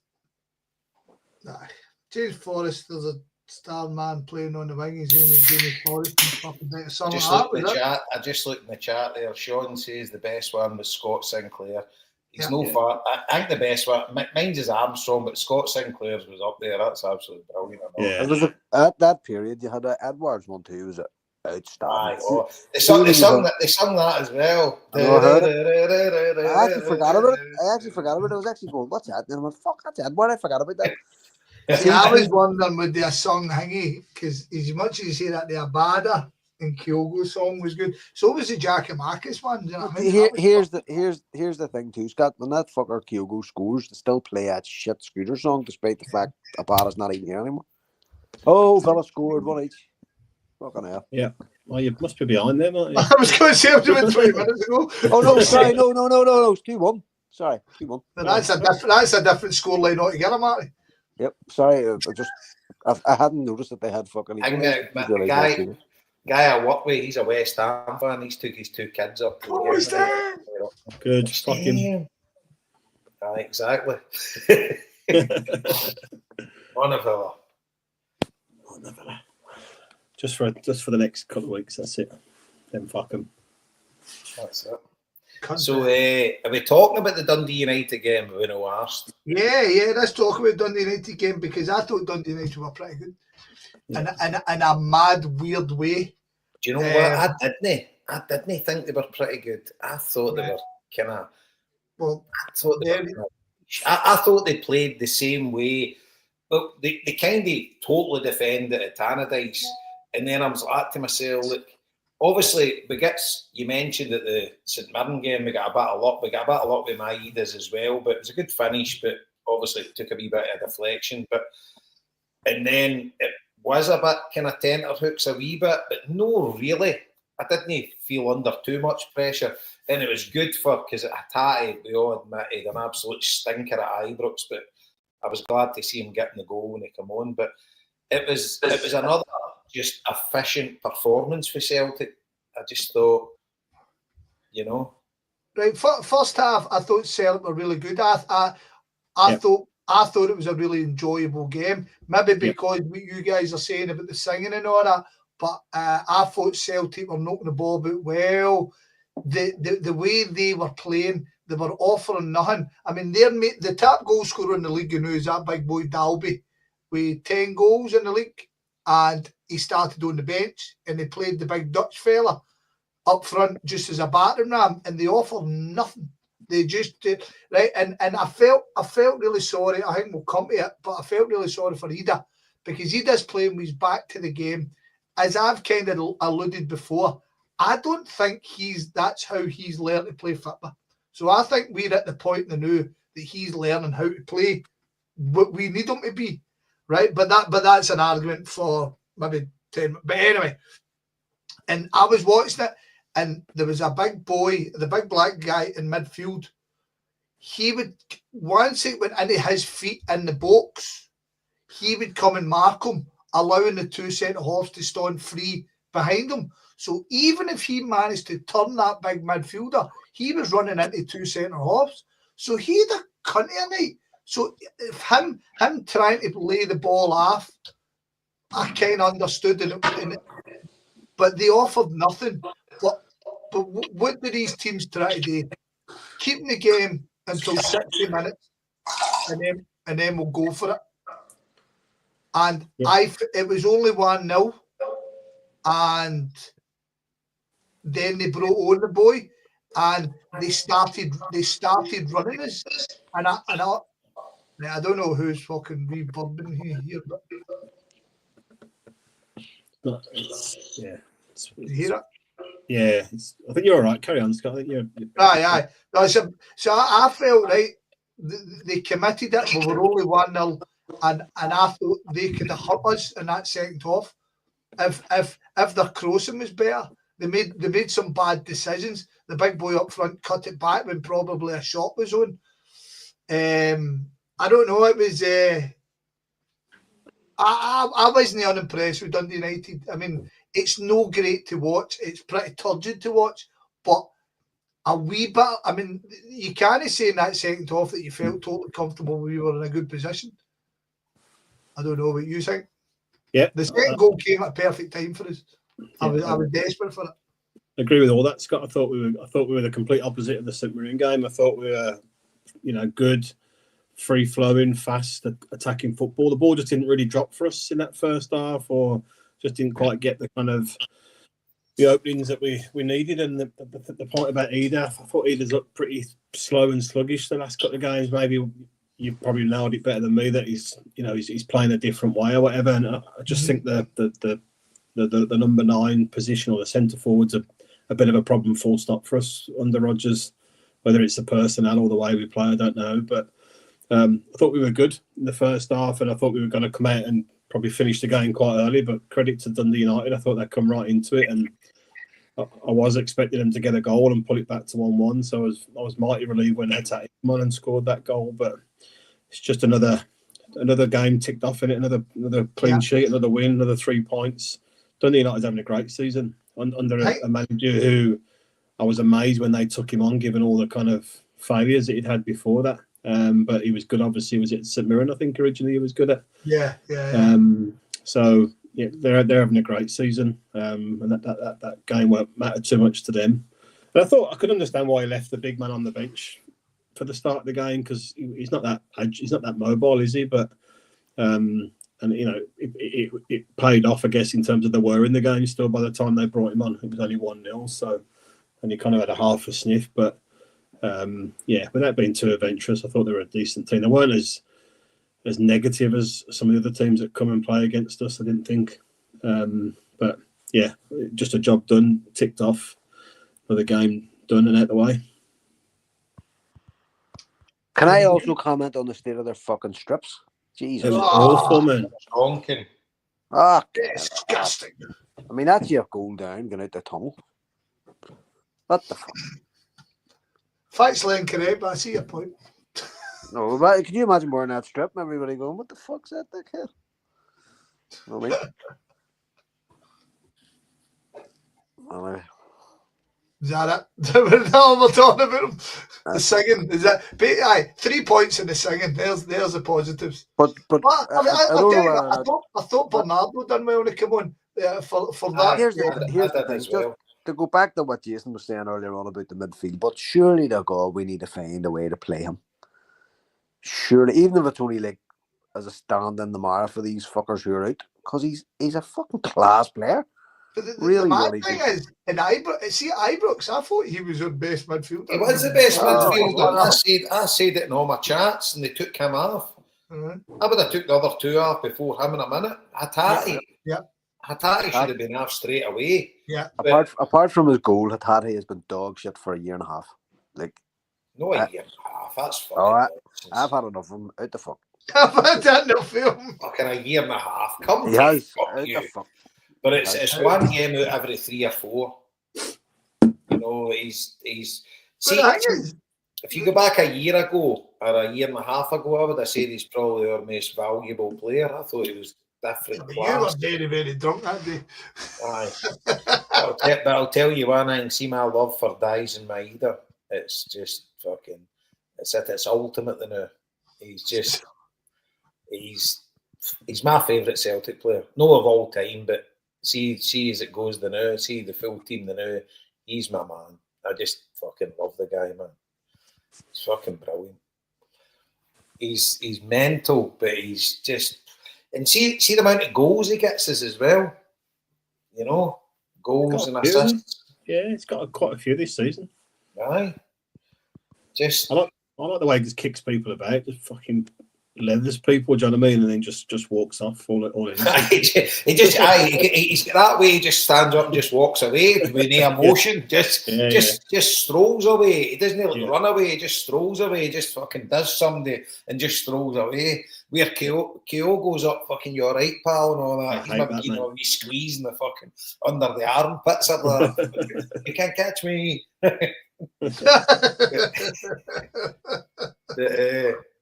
So are we getting on to, you wanted to talk about the Japanese exodus potentially? Yeah, definitely. Yeah. Everything's worth a chat. So I think someone had put a post on the Huddle board about what are the challenges ahead for Rodgers. You know, I think it was just trying to change the narrative of will he stay, will he go, all that sort of stuff after the press conference. But you know, we're really successful just now. We've got a really good team. We've said we've got a stronger squad than we had last year. We've probably got 17, 18 players that you can come in and you don't notice a material difference in the first team. But and maybe on the back of Ibrox has probably brought a few things to light. But you know, not so much Maeda, I don't think, but certainly Hatate. You know, you got to for me. I wouldn't be bothered to see him leave at any point in time. I think he's a 1 in 4, 1 in 5 sort of player. He's either brilliant or he's hopeless. You know, there doesn't seem to be too much in between with him. A lot of rumours about Kyogo obviously potentially leaving either in January or later on. And again, Kyogo is incredibly talented player. Some of his movement, some of his finishing is as good as I've seen since Larson, but he scored something like 2 goals in 14 months or something away from home. You know, he's kind of redundant in lots of games that we play, which is not necessarily his fault. So, you know, it's one to debate again, but he's coming up to 30. He's now the right time to sell him if you can get 7, 8, 10 million for him. Hatate again, is it time to refresh the team from he's been here 4 seasons? You know, Rodgers, maybe is it time for him to kind of shake up and maybe change 3 or 4 of the first team players with his own sort of players? I'm pretty sure that's what he'd want to do anyway if he's staying. So I think it's quite an interesting discussion on the back of Celtic don't really let players stay too long or overstay their welcome in terms of, you know, trying to get money for them and shake the squad up. So I just wonder what people thought about that. Initially, when you mentioned the Hatate thing, he's no producing it week in, week out. So I get that point, and I don't know how much we would get for him. I don't think it, but the way Celtic are doing transfers now, selling to some Brazilian team for about 22 million or something like that, probably. But I don't think he's, if he can cash in, and it's really tough, but that makes, see, like your top general managers in baseball, or getting back to that analogy again, but the top general managers in baseball trade the top guys in when they see they're in the downturn and they've got a chance to actually, rather than just blind faith, keep them forever. So Aye, Hatate, I wouldn't be too gutted if he left, if we get a few quid for him. I still like the guy, and I think he's got magic in his boots at times when he's on form. He's different class, but we don't kind of see it enough. And that game at Ibrox was just brutal. But I'm not basing it in one game. He's turned up 1 and 3 this season. Yeah. You know, he's not been amazing. Kyogo, I absolutely love him. He's been one of the best strikers I've ever seen at Celtic. His movement and everything. But to your point, I kind of agree with you, because the way Brendan Rodgers plays, it kind of makes Kyogo a bit redundant in loads of games. Yeah. Whereas when Ange was the manager, everything went through Kyogo. He instructed, well, it looked like he instructed players, find him, find the run he makes, and he was just scoring constantly. It was just, and I think from Kyogo's point of view as well, it's probably in his mind, he's probably want to leave, because the way we play, it doesn't really suit him. You know, because we don't try and find them. You know, the midfielders aren't constantly looking at Kyogo. They're playing sideways passes, or whatever way they're set up to play, and it's not really going through Kyogo. So I can kind of see that. And if you were to get heavy money for him, then the way we play, and if Brendan Rodgers is going to be there for the long term, I don't disagree with it, and I would be absolutely devastated to see him go, because he's, in my mind, he's the best finisher, he's the best striker in Scottish football by a country mile. Yeah, I don't think there's anything even close to him. Here's my but. Right. To go back on your point about Celtic being business people, yeah, he's turning 30. Yeah. So you have to sell him. Aye. No, I get that. If you're getting offered 10 million, surely, I mean, that's a no-brainer, surely. No, I cannot for the life of me understand why Ange didn't come in for him. Right, me too. And take him down there. He could do a job for anybody in the English Premiership. Anybody. Yep. The Man City rumours weren't daft, were they? I mean, I know there were rumours, but you could see him even at a club like that. He could play in any team in the world. See, for the next couple of years, he's still got that. He could play in any team in the world. Obviously, depending on the way they play. Yeah. But if you play the similar way Ange played and that, and you look for him, and he's outstanding. He's an amazing football player. And I would be devastated if he left us. But I get the point. If you're a businessman and you're going to, and if the chances are that he's maybe wanting to move, and because obviously he's wanting to cash in as well. This will be his last contract, and he's Japanese. He's not a Celtic fan. You know, he obviously loves us and whatever he's done here. But I would be absolutely devastated to see him leave. But I don't disagree with anything you said, Liam, to be honest with you.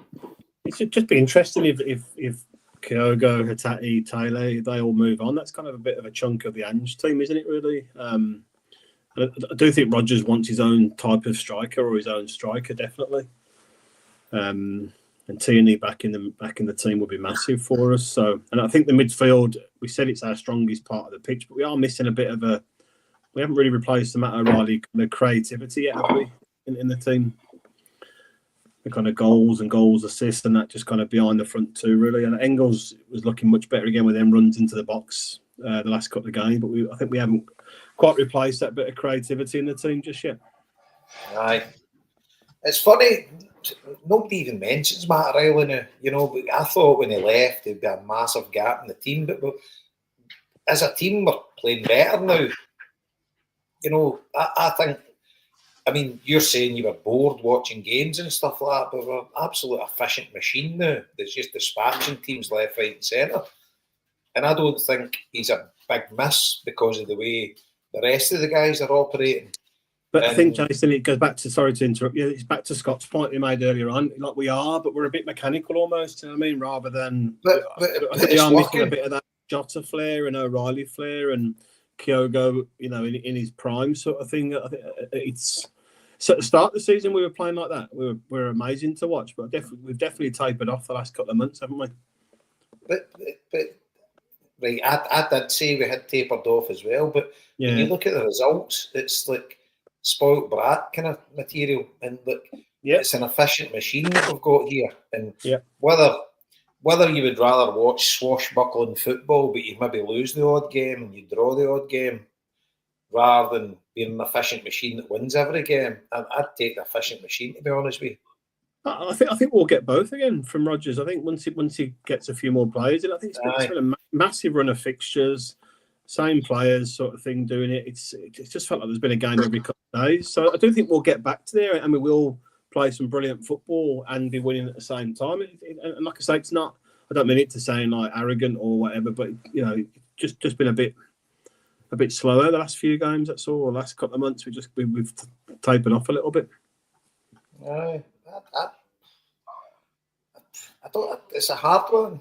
It's tapered off. Like, how you can't possibly play 5 games in like 10 days or 12 days, and be fucking swashbuckling fucking Three Musketeers. Fucking, it's not going to happen. But we're dispatching teams left, right, and centre.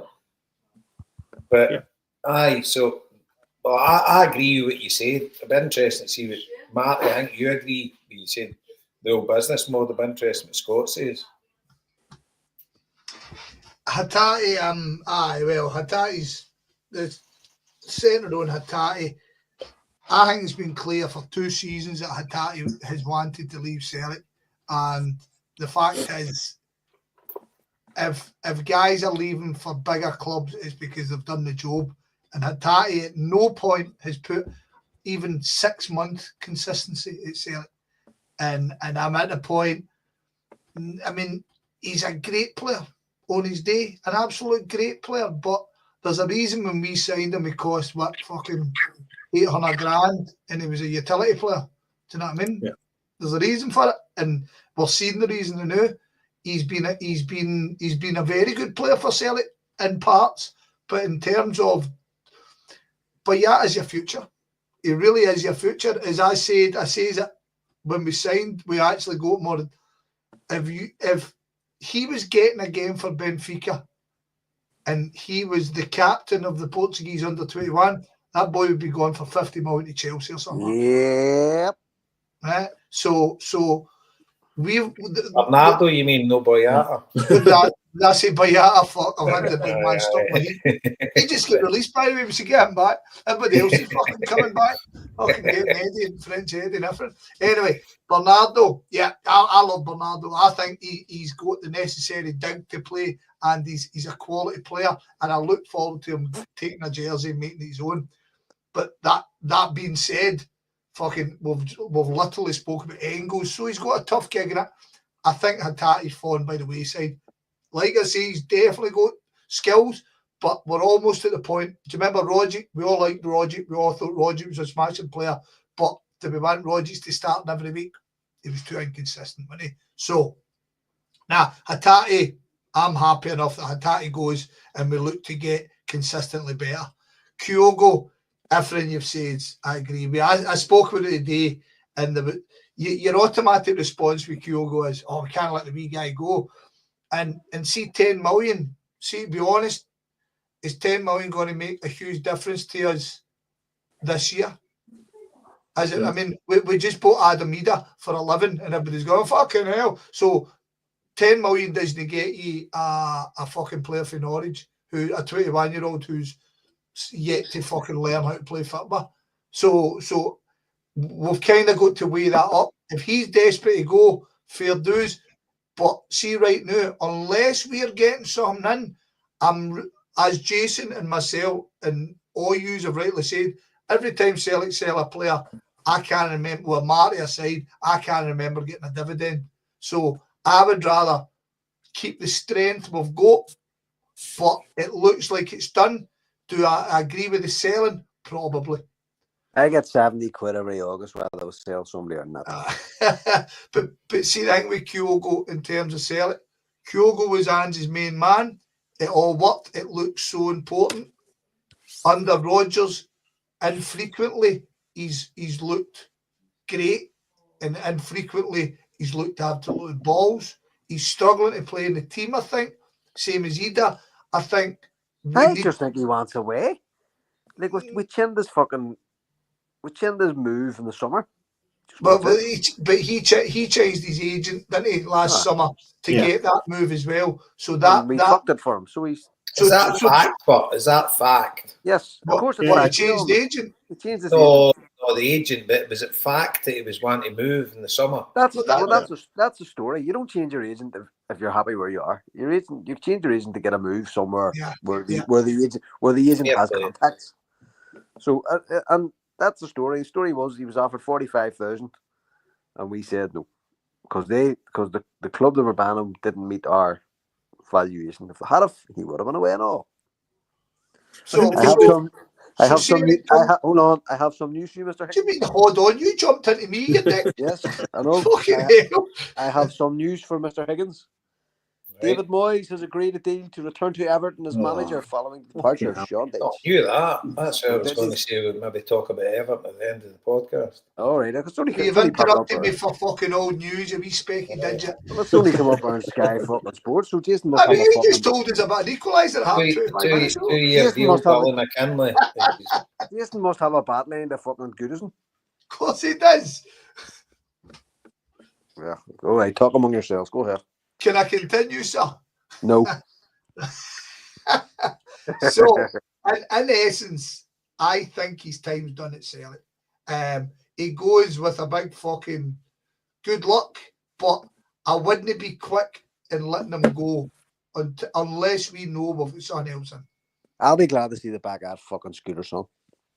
Scott, do you know, on the reverse of that point, I think until Kyogo is going or we've agreed to go, it's going to be hard to bring in a new centre forward for Rodgers because he's not going to bring a third one in, is he? Like a third main striker. So it's kind of like almost. But you're playing a dangerous game there, kid. Yeah, but I think we're only going to be willing to let him go if we've got somebody lined up to. So that's basically my point. Yeah, but so what? Right. So what I was trying to say was, if let's say Kyogo wasn't going. You're just another guy interrupting me to give me shit, yeah? No, you'd finished. You'd finished. Fuck think you're grumpy and Brenton Rodgers, then I'd fuck up. Because I'm not drinking.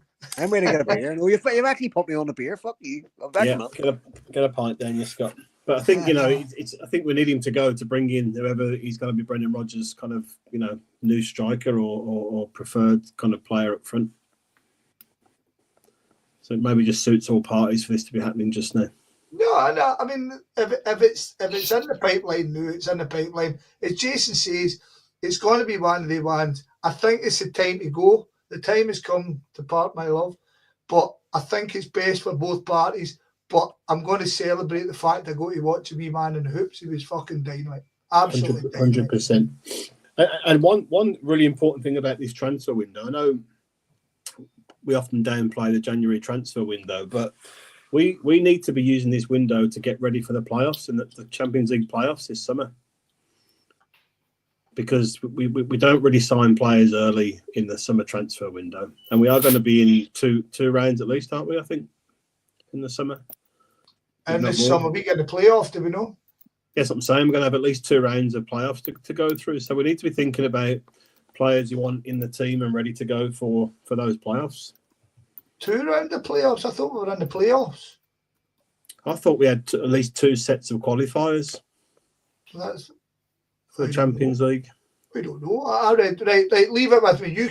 You talk amongst yourselves, because I read this yesterday. So, all right, okay. I know I thought we had at least a couple of rounds to go through, but I don't know. And see, Jason and Hatate, I don't think we'd get 5 million for Hatate. Nah. We sold him. I really don't. Saying that, how much did we get? We thought we were getting Tom's Halfpenny for fucking Tumble. We ended up getting 2 million or something. I mean, fucking we get 4 million for fucking do you know what I mean? Probably get 20 for Hatate. Fucking, we're giving away people for nothing. I mean, Sally's like, fuck that. Do you think Maeda is just quite happy where he is and just quite content to stick around? I fucking hope so. No, I know. Because the thing is, if all these countrymen go, then it's like, that could be the end. Sorry, J-Bo, sorry, I'm going to jump on you. Champions get into the Champions League playoff round. Runners up get into the Champions League second qualifier round. There you go. So just one qualifier then. So we'll stay in the playoffs. So it's one game we have to win. Yeah. There you go. Get it up, you Liam. Aye. Fucking interrupting me for nothing. Right, that's the one time I'll be wrong this year. That you can mark that on the board. Scott, you need to stick that in the chat there, just so. Don't, Flynn, don't. Oh, the message. Don't. Scott. What is it, mate? Knock, knock. Who's there? Interrupting Kerr. Yeah, interrupting Kerr. Peach, mate. Right, anyway. Just let that one fucking die then, Scott. Fuck's sake. You're supposed to say fucking new. Yeah. See, to be honest with you, this was the bit I was wanting to come to here, because I love Kyogo, right? And Hatate, bang on. He's been a great player for us, but no as great as he could have been. But your man Maeda, he's just never. Do you think he's a player? Love the guy. He's just.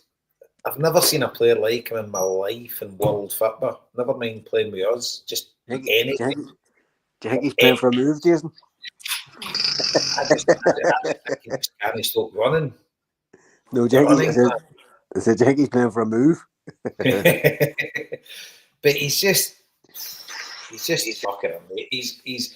He's actually irreplaceable. He's totally irreplaceable. What team? I can't understand why big teams in England, fucking teams that are bigger than us, but teams with plenty of money haven't come in and just fucking bought him. It's incredible what he does to your football team. It's just like, I just once he leaves Celtic, what a fucking gap that'll be in our team, because it just brings so much, and I just fucking. I'm going to sound like a guy in Talk Sport about Mickey Quinn. He fucking scores so many goals. I just fucking love Mickey Quinn. That Geordie guy boxed the green. What about that when fucking Maeda leaves us, man? Fucking Maeda, man. Fucking. I just love the guy, man. He's. I mean. I was going to say I'm a 52-year-old guy. I'm a 53-year-old guy now.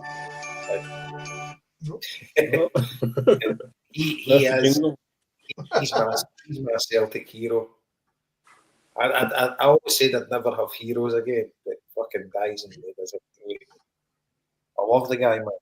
Fucking, he's unbelievable. It's kind of like the definition of a cult hero, but like a very successful one. Do you know what I mean? He's so different to anybody else we've seen. He's totally different to any football player on the planet.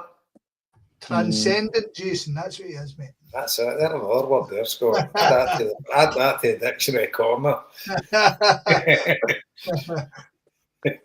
Wee Susie Dench is fucking looking up and But I just fucking, I don't know. I mean, obviously I've got fucking massive fucking. What do you think about him?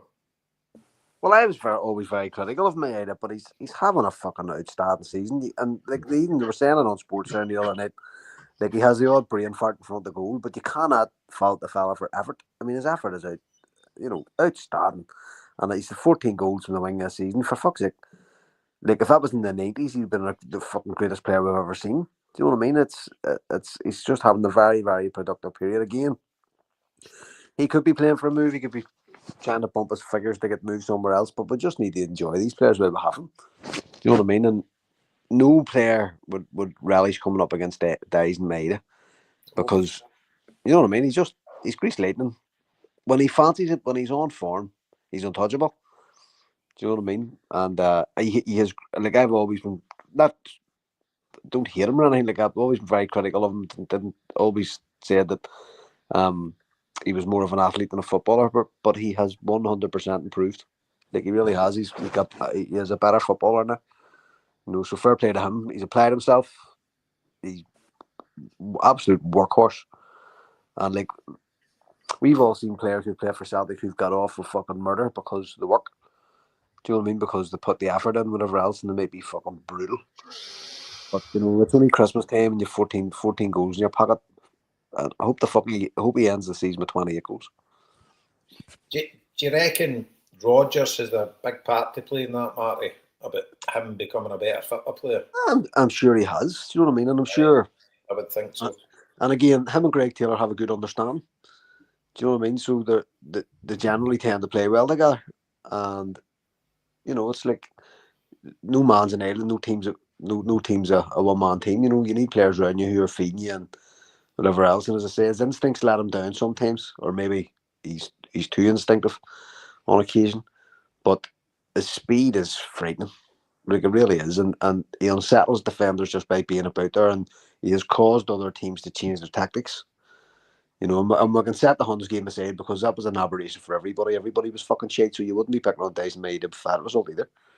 Do you know what I mean? So it's like we're set up well to serve him, and it's mad. Like, him and Kyogo were such a good partnership for ages, and Kyogo's just sort of died off a bit, but Maida hasn't. He's kept the standards going. Can you imagine away in Europe next season with Tierney and Maida on the left side?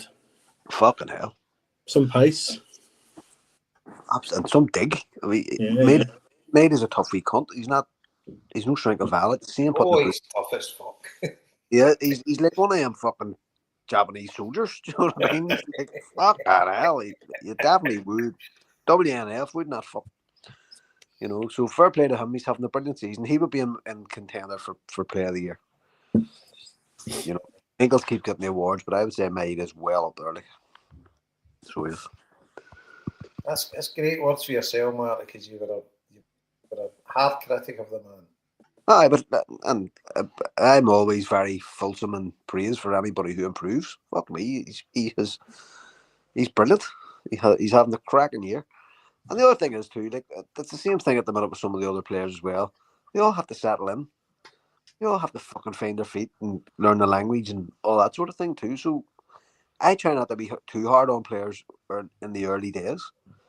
And there's yourself, there's other players you need to see the fuckers once. You're like, get him the fuck as far away from me as you can. They need to be hard on Yang and who, come on.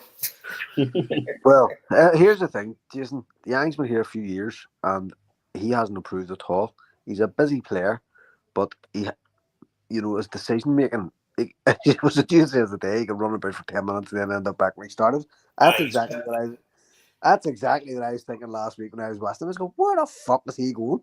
He was running into the box. He was taking on 5 players and he was back down the corner flag. And I went, how the fuck did that happen? He's busy doing fuck all.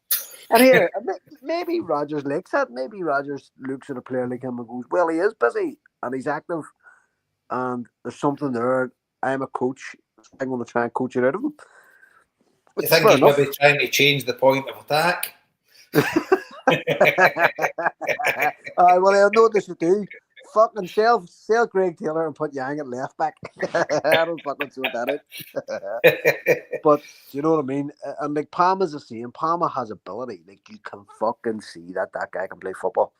Without a doubt. But he doesn't have other attributes that you really need to be. Like, Rodgers goes on and on and on about it all the time. About the attributes that you need to be at the top of your game. You need everything. You need dig. You need ability. You need smarts. You need to have a certain temperament. You need training. All the off-field things, all that balls about world-class basics. And Rodgers perennially goes on and on and on. And I think he will give players chances to improve themselves or to better themselves. And if they don't, then it's out the fucking door to him. And that's where Palmer's going. And these other players this week are out on loan as well. So the other thing I meant to ask you was, have you seen much of your man Quan? Seen he only come off the bench the other day for him? So I'm assuming he's not fucking dud. He played the first half or the first hour against the Huns, but he was pretty average in that game. So and like when you see players like that going out, you want them to come back and be better players. You know what I mean? I don't think anybody would be going. Well, some people you might go, thank fuck he's out on loan. That's the end of him. But most people, I think, would want players to do well and come back and contribute. I don't know how often he plays for them, Marty, but he was blowing out his arse after about 50 minutes in that game. I just noticed the other day he was on the bench, and I was like, fucking hell. disappointing. Quan was always, Marty, Quan was always a fucking hit and hope. I mean, like, Army player. Even when we sat, remember I sat and I fucking done his stats and I kind of looked at where he came from, what he'd played, and how he played. The Korean Justin Whittle, for fuck's sake, he was bought out of the army or something, wasn't he? He played for, but they all played for the army team, you know what I mean? Or they have to, do you know what I mean? So we never actually got him for the army team. He had a spell at the army team. But, we got him for 800 grand. It was a punt. And I still felt it was mega harsh that everybody gave up on him because of that game against Athletic Bilbao. You know what I mean? Yeah. Jesus. Because Hatati stank the place out that night and all, you know what I mean? But see when I watched, like, when I sit, I've told you this before, I sat in the main stand for that Dundee United game, and it gives you a totally different perspective. I know, Liam, you must see it when you sit in your fancy seats or sit back at your normal seats. The difference perspective in play you're looking at. Do you know what I mean? I much prefer up the top, Scott. Much prefer it up there to watch it. So I mean, because you see everything, but I always look at it, and you've got a better scope of the midfield. And every time I sit there, I go, see, because I remember we played Hibs and we played Awata as defensive midfield, and you were sitting there going, there is no place for a proper defensive midfielder in Celtic's midfield in domestic football. Yeah. There is just none. Our defensive midfielder needs to be a modern defensive midfielder in terms of a low-sitting fucking playmaker, which Callum McGregor attempts to do. Do you know what I mean? Because it's just a waste of time. The lack of press coming for other teams. Yeah. And Quan is a destroyer, and I just don't think he'll never ever get a sniff at Celtic. And I'm here to be proved wrong, but I just do not see it. I'd say you're right. Yeah, he'll be away. Young as well. He's never going to make it, man. No chance.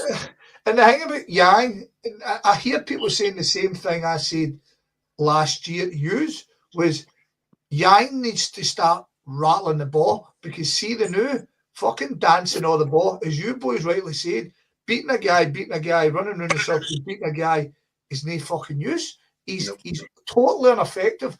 But I say that again. See Dundee United away. Yang played for us the first half, done fuck all, and very little was said.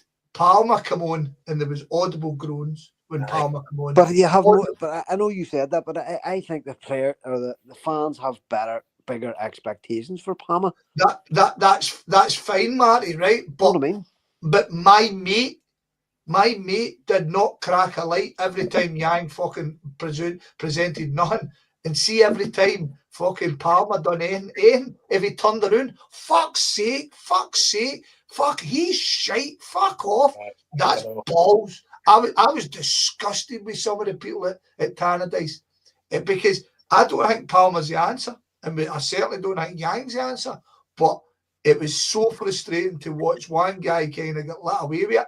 And fair dues, there might be different expectations, but you don't hold the expectations by fucking screaming a guy down as soon as he does anything. And it happened last night when he came on the Wednesday night when he came off the bench and all. Oh, you're right. But Scott, back to the point. What's your thoughts? Oh, you know what I like Maeda. I see the thing with Maeda is, right, I just wonder what the long game is with him. Do you know what I mean? First of all, where would he go after us? What age is he? 27, 26? He's still relatively a young guy, yeah? Could go anywhere. Right? So he's 27-year-old as of October, right? So he's 28 this year. Who's coming for him, right? So I don't think he'll go to England, even though he would probably fucking... The frustrating thing is the player he is and the way he plays, I'd hate to see him go down to Fulham. Do you know what I mean? But I don't think anybody Everton might come in for him. I kind of... No. They've not got the fucking brains to come in for somebody like that. But that's my... Do you know what I mean? He's not going to get... I mean, I was about to say Man United. Fuck it, might get Man United. I would love to see it. I would love to see him in an AS Roma shirt. But that's what I'm saying. I can see him going to Italy. I can see him going to Italy and fucking making a huge impact. They've not got the fucking. They've not got the dough that we want from him. Well, How much? Right. So say he comes out tomorrow and says, right, I've had fucking great time. I've been here, 4 years. I'm ready to rock and roll.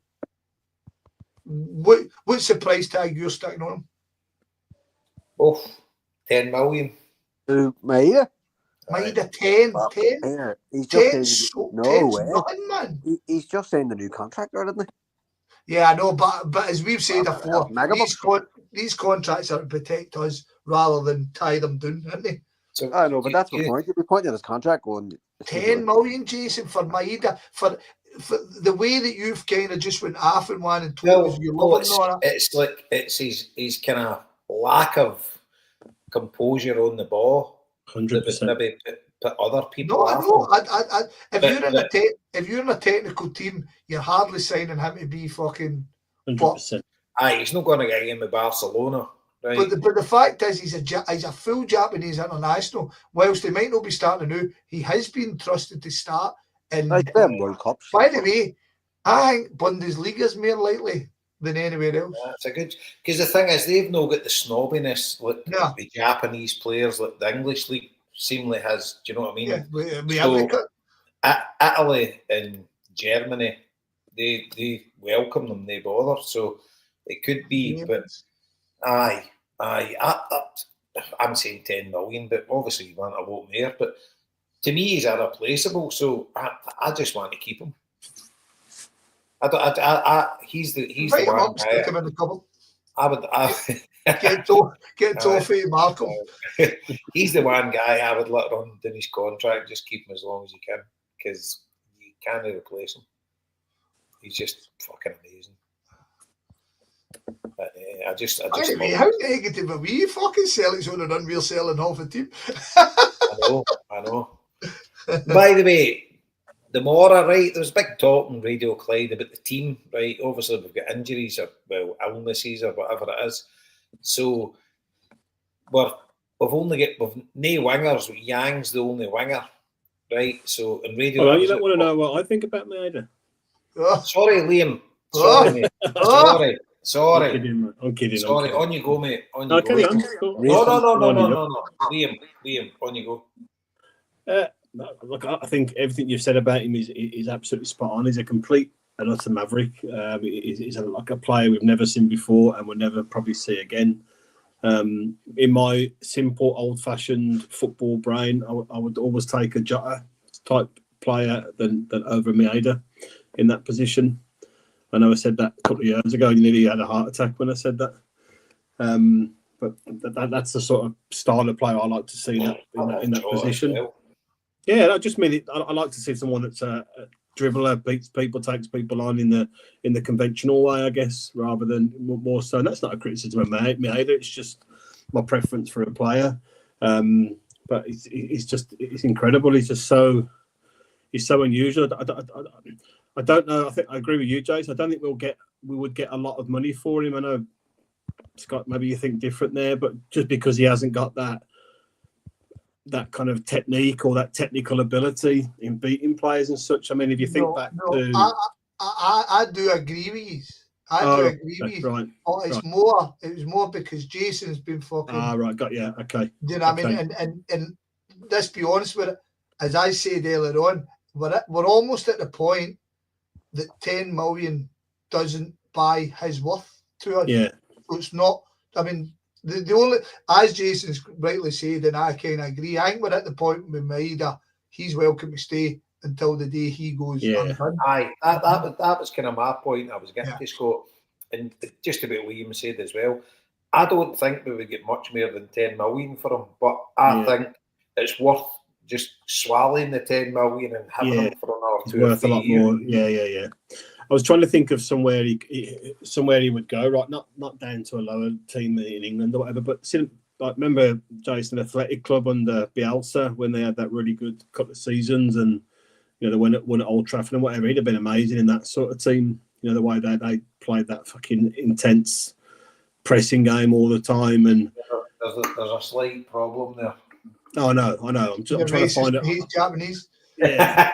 I thought they signed players from the Highlands, mate, so I was thinking they might be able to get him in there. So unless he's a Basque grandparent of that, no, it's possible.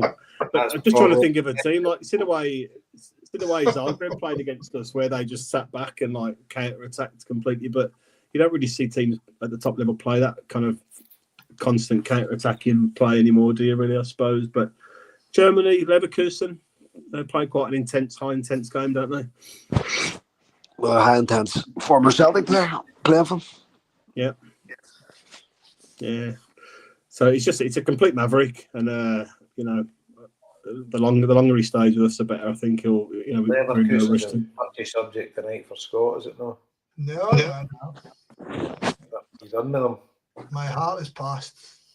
There you go. Leverkusen beat Borussia Dortmund 3-2 away tonight. Good. But aye, Fucking mad. It's mad that we're all supporting a team that's fucking backed by Bayer, but I'll leave that go. For fuck's sake, man. I'm not really bored my arse about it. Exactly, aye. So tomorrow, Jason, what's your team? Who thought Bayer would be the good guys? Do you know what? Do you think the bold Johnny Kenny could get a wee appearance tomorrow? I think. Yeah, that's what I've been fucking advocating. Like, get him on. If we were fit to play Ben Doak in a match, surely the fuck we are fit to play Johnny Kenny. Call me Shirley again, I'm not out. So see with the lackey wingers, do you think there's the possibility they'll maybe put Kyogo at left wing? I hope so. Right, and play Ida up front. Yeah. And then you've got Johnny Kenny in the 60 minutes to come in. Or would you think we start with Johnny Kenny? No. I think he'll start young. He's got to start the one winger we've got there. No, I'm talking about it. So you've only got one winger's Yang, right? The other thing is too, Jason, is the Mara is going to be one of them games. You know what I mean? It's going to be fucking a 1-0 win. Do you know, it's not going to be no football players. It'll be shaped weather. Do you know what I mean? So record this, folks. Right, fucking 6-1 to Celtic. Fucking hell. When do you ever get monster results like that in Dingwall? Fuck's sake. It's always just like get in and get out. And Rogers today. 4-1 recently. What's up? No. Ross County have just won their last 3 games on the bench. And Rogers was saying the same thing today. I don't know why I'm not just listening to his interview, but he was very not downbeat. That's not the thing, but he was just sort of saying, look, we're at that point of the season now. He was giving off about the amount of football that we're playing. And he was just saying, he says, when they asked him about Ross County, he says, he said, I really love the drive. I saw that, aye. No, I mean, so we're 15 points clear. We've got fucking matches coming out of our ears. We're all now looking towards young boys. We have a match on fucking Tuesday. Do you know what I mean? It's just get in, get out, no more injuries. Play whoever the fuck you have and just do the job. Just win. Fuck yeah. Yeah. I'm with him. I'll buy that for $1. I'm with that guy. So it's just like, no, I mean, yeah, we won't even remember this match because we've another fucking match in 3 days. Do you know? I mean, they could easily play 3-5-2, couldn't they, or 5-3-2, whichever. Well, no, there was people saying it today, Liam, on the huddle board. Put fucking Kyogo and Ada up front together. Yeah, do it in that way. Play 3 at the back. 4-4 fucking 2. What do you do in 60 minutes? Fuck, as you say, hopefully Johnny Kenny. No, you but bring Kenny on. Yeah, you bring hopefully Kenny by on. 60 minutes you're 4-0 up. Fuck you, no, I mean, hit the ball up to Ada, get him to head it down to fucking Kyogo and tell Kyogo to score it. I know. That's old school. That's Matt O'Neill tactics, but Brendan Rodgers doesn't operate in the kind of, it's like set. And more set the full game. I know. Well, no more the full him because fucking we are a fucking winning machine, and I love it. Yo. So we'll leave it to Brenders, but aye. So hopefully Johnny Kenny gets a wee appearance. He seems very chummy or pally with the management team up there. He was very. I can't remember him ever really talking about anybody like that in the way he was talking about them today. Who, Rodgers? Yeah, he kept. Rodgers signed Cowie. That was his first signing. That explains it. Then he was very, very sort of warm. He kept repeating. I think that was his first ever signing when he became a manager. Gotcha. He signed Don Cowie. There you go. And by the way, he's got well, what was it, Open Goal or whatever? What I can't mind, Radio Clyde. I think it must have been Open Goal. I was listening to their podcast, and he's very, very highly thought of. Their manager. They are. Right. I don't think much of him, Jason, was that one. I don't know. That's no one. Fuck all. I could hardly tell you who he was 2 weeks ago. Do you know what I mean? But he's decent results. I think he's a piece of shit, to be honest. There you go. I'll take your word for it, Scott. You're the best I know.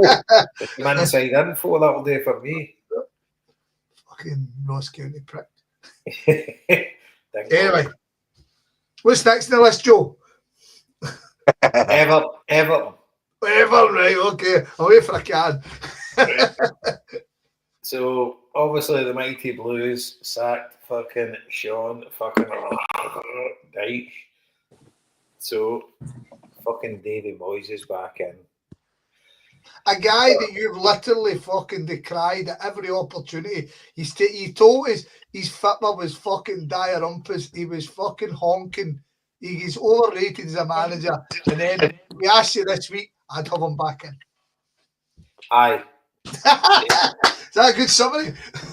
And you know what, right? I'm fucking totally torn here, right? Because all that talk of Mourinho was never happening because that freaking group fucking One Roma as well sacked him, so never get him back in. Aye, but you say that though. No. That was.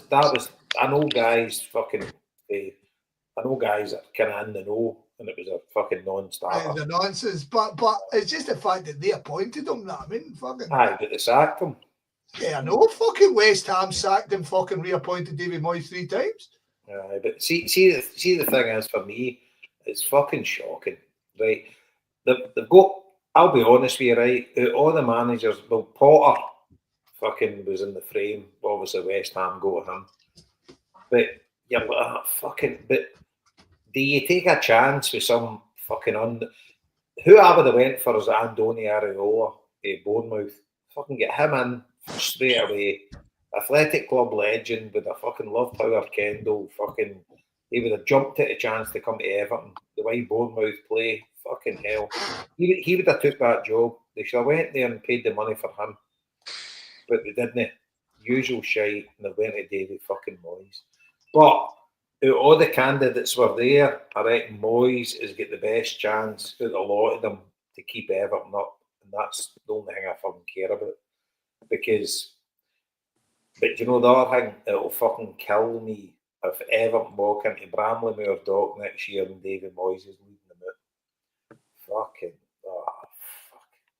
He's a cunt. But I think, see for the 5 months it's left, I reckon he's the best chance to fucking keep them up. Because that's all they need. Because I reckon it's well dodgy now. So where are he now? He's sitting, out of the 20 teams, you're sitting in 16th. He's 1 point above Ipswich and Wolves, who are 17 and 18. And Wolves are starting to play. And you're 3 points ahead of Leicester. And Leicester have no 1 and 5. Southampton are fucking 6 points. They're gone, right? Ipswich Town can get results every now and then. Yep. Wolves again are. I think Wolves are on the up. Well, they've won a couple of games recently, which is one up in there. 3, 3 on the bench. Yep. I think Wolves will get safe. He's a good manager, that Ipswich boy. I don't know why he didn't go for him. Wolves can beat half of fucking Nottingham Forest. But Nottingham Forest are fucking brilliant. Yeah. Well, they drew Tottenham 2-2 for that. Keep going back. There'll be some. All right. So the 1-3 in the bounce before. There you go. Yeah. Well, you know, but you can't just say, the 1-3 in the bounce, man, 40 fucking year ago. Yeah, they got a new manager in, but the new manager's come in and fucking done wonders for them. Even 4 weeks ago, come on. Victor Pereira's fucking bonkers. Do you know I was championing him for manager when we got Ronnie Dyer? Yeah. He's a fucking lunatic, man. But I'll tell you, it's. But I think Moyes could come in and just fucking I think he'll fucking sort them out. I think See, to be honest, Jason, forget his fucking last spell at Everton. The recent spell at West Ham dictates that he isn't a bad manager, right? He might be fucking turgid to watch and stuff like that, but I mean, he's got a game in hand on everybody around you. Who's the game in hand against? Liverpool. Oh, well, we'll forget that then. Here, imagine he got a result, but fucking hell. Sell your soul for the devil again. See, to be honest with you, it's all about just staying up. It's fucking the unthinkable. Can you imagine it? The last season that fucking Goodison Park relegated. You could have two of Moyes' clubs getting relegated this year. Them and Man United. See, to be honest, I think Leicester are in a shaky wicket. I mean, their appointment of Van Nistelrooy is fucking bonkers to me. I mean, they could have probably done me getting Moyes in. Aye, and that's the thing, Scott, right? You don't gamble at this stage of the season, right? See, when you're fucked, you get somebody in. By the way, Sam Allardyce would have been, I took him. He would have fucking reaching, kid, man. It's honking to say, but he'd have kept him up. You know, and it's a horrible thing to say to you because I know how much this club means to you and all that, right? But see, what you just said there, why is the Bournemouth guy coming to Everton? Because Everton are fucking massive. See, Areola, see if Everton came for him, he would have came. Because he'd have been schooled on Everton. Fucking see athletic club players. Howard Kendall's a fucking hero. Right, I get that. Right, but Everton's a basket case of a club. The fucking squad is ganting. There's a good chance to get relegated. And Bournemouth are sitting in 7th place, putting some results together with a decent squad. Right? I don't disagree with you that Everton dwarfs Bournemouth. Dwarfs the fucking... The club is bigger than the fucking city of Bournemouth, right? I'm with you 100%, but fucking football-wise, right now, it would be bonkers to jump to Everton for Bournemouth. Yeah, and he gets to work with Ryan Christie every day. So. Yeah, exactly. And it's fucking sunny down in Bournemouth. Exactly. I know. But it's like, see, to be honest with you, Davy Moyes to me was the best sort of appointment they could have made. At this stage, I missed the start of your chat. Is it just to the end of the season, or is it a longer thing than that? 2-year deal. Right. Well, okay. All cost. It's fucking. It's like. But what do you do? As long as it keeps. Did you say he's got a 2-year deal? 2-year deal, Billy McKinley is his assistant, and Davy Weir is the director of football. Oh, fucking, there you go. And the thing is, Davy Weir's been doing brilliant at Brighton, right? But that's no Davy Weir, that's that Tony Bloom's fucking computer that's doing it all. The computer. You know, it's that fucking Moneyball stuff that Brighton have got going on, which is brilliant for them. Would you have preferred Potter? Do you know what? No, that would have been a massive. That would have been a massive gamble. Oh no, I think he's brilliant. Aye, your team battered them tonight, so you can't be that brilliant. Yeah, his first game. I'm really a fucking. I don't care. You know what? See, Davy Moyes, he's a kind of solid bet. You know, it's like I would just that he's the least risky gamble to keep them up. He knows what to do, and he'll have the respect to the players and stuff like that. And He knows the city, fucking all that shit. But I think he is. I mean, the thing is, he will fucking be absolutely buzzing the new, because once it went sour with Man United, he's like, why the fuck did I take this job? Obviously, he made plenty of money, right? But he had a good thing at Everton, right? Fucking, he had a right good thing at Everton. And then he went to Man United and all just went fucking Pete Dog. And obviously, fucking won a European Cup with West Ham, etc. But he'll be massively passionate about this. And that was the thing for me as well. You know, he must love Everton. And I think it was the best thing, just for the situation they're in. If Everton are middle of the table or whatever, Dice was a fucking... No, what Dice said. It was, come on Talk Sport this morning. I was dropping Rory at the train station. Come on Talk Sport, and then when that freaking group pulled Dice in, right, they said to him, having a conversation about what the future...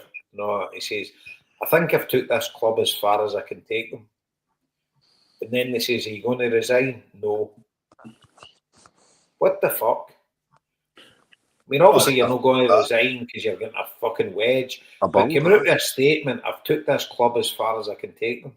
Right, but Jason, do you not think that, I mean, like Scott said, the squad's fucking awful at Everton just now, right? He's had no money to buy players most of the time he's been there. Listen, it's no... Maybe that's what he means by it, though. Like, he's got as much of a tune out of them players as he can. Nah, listen, that squad of players could finish mid-table with a good manager. Without a doubt. Aye, without a doubt. Without a doubt. That young boy that played with fucking Sheffield United at the side of Marty and Dea, he's fucking magic. Yeah, he's good.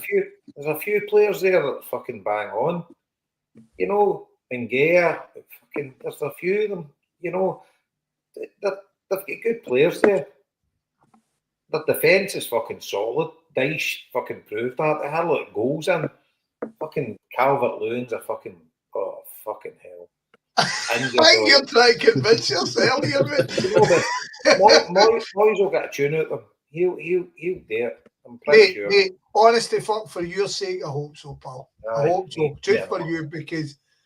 Well, I don't wish any ill will on Everton, but just the way that club's been going for years. It's honest to God, right? Obviously, size isn't equivalent, but it's like Sunderland. Remember, they were just hanging on and hanging on and hanging on year on year on year. Because this is garbage every year, fucking floating about the bottom half of the table. Year. Shocking. I mean, but I tell you, see, once they turn it round, they'll turn it round, they'll be big again. 100%. They're too big. You know, like, folk fucking don't realise how big Everton are. In English. As big as Charlton. No, the 50s. Did you like that last week? That was I didn't know that. Like I said to you, I knew people considered them a big club, and I was like, aye, could you know what I mean? It's like fucking Huddersfield. I think Huddersfield actually won the league and all that, didn't he? At some point. Yeah. 50s, yeah.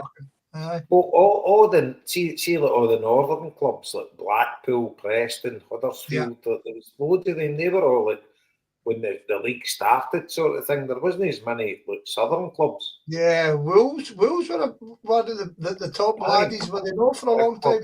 Big club, yeah. But we'll wait and see how it goes. But at the end of the day, Davy Moyes is, I'm putting everything to the side what I thought about him.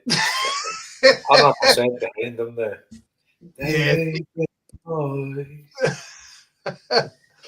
Right, any more? Nothing there for me. Right, right. Let's just talk about what time are you away tomorrow? Yous are going to Ross County. I'm going to Lanzarote. Well, you not got after you got to Lanzarote, are you? What time are you away? I wish I was you. Midday to Edinburgh. Fantastic, man. You're away for a week? Aye. Oof, missing, you're dipping fucking Ross County and Dundee. You're no daft. Fucking phone's never stopped. I'm the Dundee ticket man, so fucking putting phone numbers out every day. So the Lockheed boys always thought was out with Tannadice and Dundee. But, Liam, what's your plan of attack? I'm not going tomorrow, mate. He's a part-time bastard. What? Liam, what was the last away game you were at? It was Ibrox. Wasn't that long ago? I think. I don't know. Tannadice. I think it was. Good question. Was it Tannadice, Scott? No, I was in Birmingham. I was in Birmingham. Oh, fuck, I knew Aston Villa doing all right. You're jumping the date back again. Liam's going to put an Irish accent on in the next fucking few pods and that, because fucking, I take it he's been at the game this week, but Liam will just need to put an Irish accent saying, no, I watched it.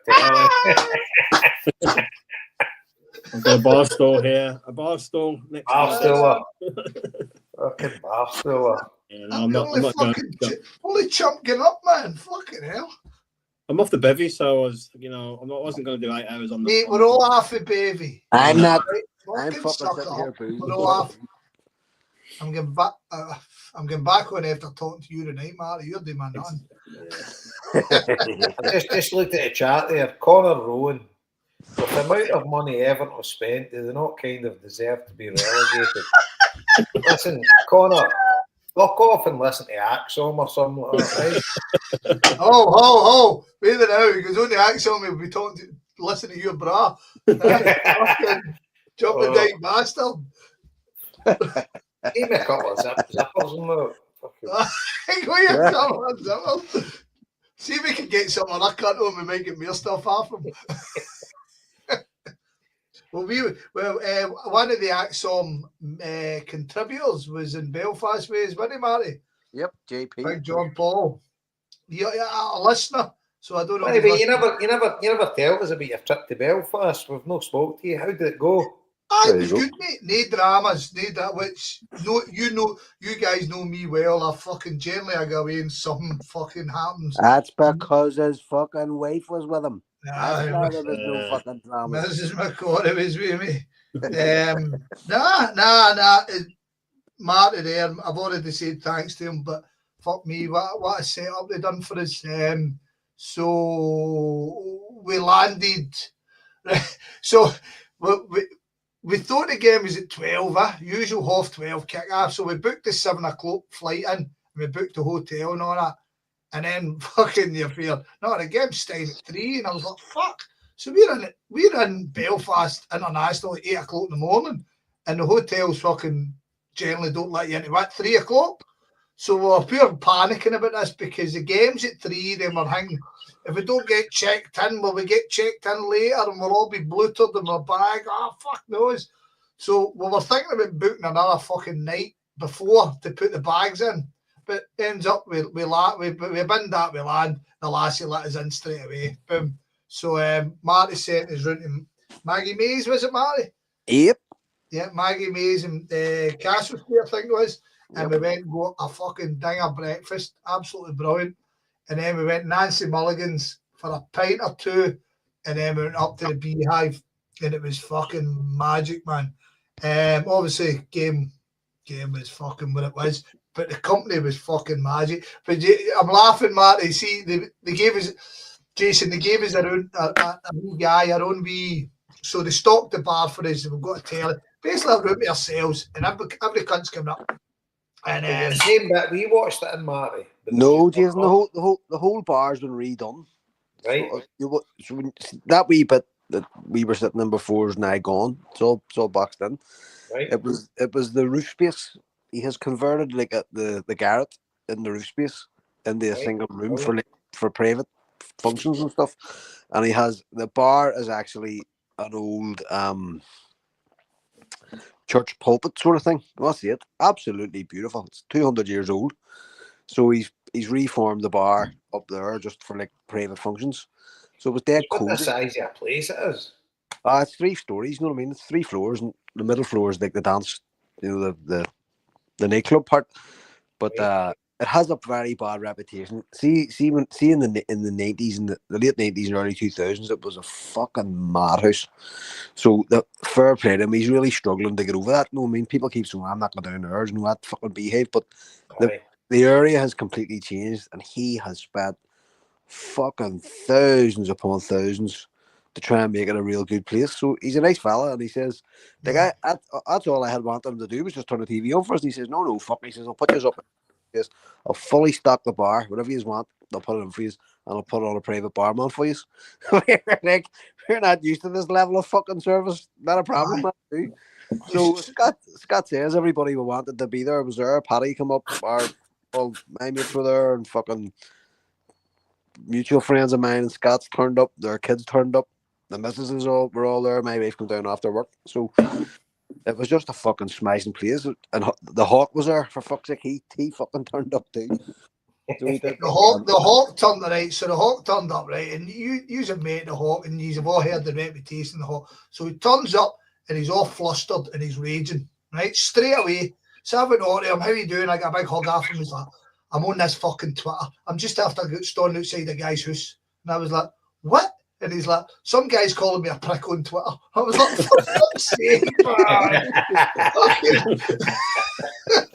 So he shows me he's having a fucking big argument with a guy on Twitter. It's like, fucking hell, man. So, but like, so they gave us this wee barman, right? Just a wee young fella. Looked after us, he was sound as fuck. And so we're all every cunt, the rounds are fucking, the babies everywhere, man. Marty, we done, it's funny, Marty done a collection for him, right? Literally 2 seconds after I just gave him a tenner, I was like, hey, wee man, stick it in your pocket. Marty done a collection. I was like, oh, for fuck's sake, man. So anyway, I went up to him and the game's finished and Boyd's on and Boyd's sitting talking about how they barred us. We barred Sally. And I was like, get this cunt off. And I went, here, young man, stick some tunes on her. And he's like, you want music on? I was like, stick some music on. And he stuck fucking MTV on. And I was like, he's a fucking controller, you clown. I don't want MTV fucking on now. Stick some level tunes on. So but, the war tunes got on out and then for about an hour after that. But we had the whole place to ourselves, you know what I mean? Aye. But cunts were coming up, weren't they, Marty? People were just, he was sending people up. He's like, because I think down the stair wasn't busy. And he's like, you get nothing on. He's like, if you're man fucking go and stand upstairs. Them upstairs. So there's punters coming in. I mean, there's everybody. I was hugging some fella. I was like, who are these? Like, I don't know any use cunts. I was like, it wasn't everybody in there was connected to somebody else. So see that whole crowd that was sitting behind us. That was all Johnser's kids, mates. No, I knew the aim, but it was a load of young guys in the one they were all together. It was all the young lads in the back and all the old lads in the front. I mean, we were all. I went fucking boat them. I never realised how many of them there was. I says, lads, like, shout out around. Fucking stupid cunt. Fuck €65 or 65 quid. I was like, stupid bastard. What the fuck? He's something on your fucking head. What the fuck? I was dumb. So then we went from there to the Felons. We're in the Felons for one. We went to the Rock. No, I was going to say we went. We went Rock first. Because remember the flute bond guy fucking latched onto me. I was like, oh, for fuck's sake, man! This guy from Glasgow, fucking. So and then we went to the Felons, and then we went back down to Nancy's, and that was just a fucking riot because the Hawks pal would stayed with us, and he's a fucking crackpot, man. The boys are all phoning me up. Me and Rosie are dandering about. And I thought, you better get down here. This fucking maniac's looking for you. And I was like, fucking hell, no. Sounds like one of our trips earlier. Exactly. We finished up in Robinson's. We finished up in Robinson's. And I managed to get a pizza, which was good considering I couldn't even remember being in Robinson's, which was class. But no. Like I say, apart from the game, if Celtic had won, I'd be telling you it's one of the best weekends ever, or the best trips ever. Celtic never won, and it was still a great trip. And I'd like to do it again. But hopefully we can all do it and joke and come up and harp on all that. I mean, so next year, if definitely. But as Marty says, see which was it? Ryan was a bar manager. Which your mate who owns the Beehive? Oh, that's Phil. Phil, an absolute gentleman. He couldn't have done more for us. We all come in. He's like, and just for anybody who's wondering why we didn't watch the match in the Wrap by the fucking Felons or the PD, because it's too fucking busy. You literally cannot fucking move. You can't get to the bar. You can't get a fucking seat. If there's a big squad, you all end up broken up. So that's why I just picked somewhere where you would be quieter and packed it out. It what a treat, Marty. We watched it in there. It was brilliant. It was brilliant that time we watched it as well. We're all getting along in the tooth. We're all older. Every cunt in this chat's fucking about the same age as we. You all understand now. Starting a fucking boozer and you've gone up for fucking 15 Guinness and 2 fucking Bacardi Breezers is chronic. You know what I mean? So fucking magic, man, magic. But no, Marty. Once again, thank you very much, mate. And no problem. No bother at all. You're always welcome. You're always welcome. Right. Is that us then? Did you mention Paddy there? Was Paddy there, did you say? Paddy was there. Is he not on the Barrowlands for the title winning weekend? Yes, the St. Patrick's weekend. Is it the 16th, Scott? 16th. Yeah. Paddy McDonald is doing the Barrowlands Ballroom in fucking Glasgow as part of his Paddy Irishman. It's 6 o'clock. Go and see Paddy. It's 6 o'clock because me and her are talking. Because usually after Celtic Rangers games, you just sit in the bar and get blutered.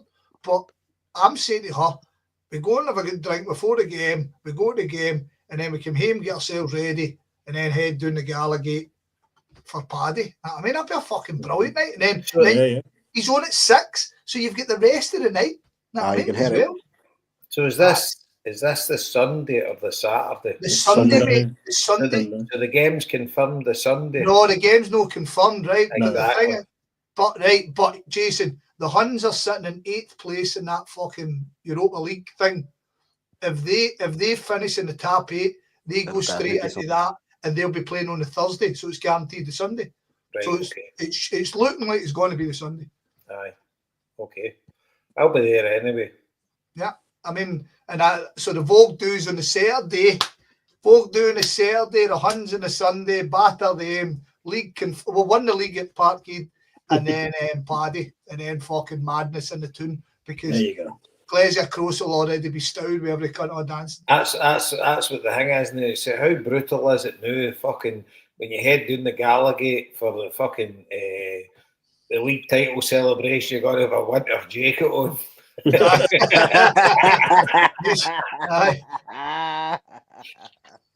None of your open coats coming out.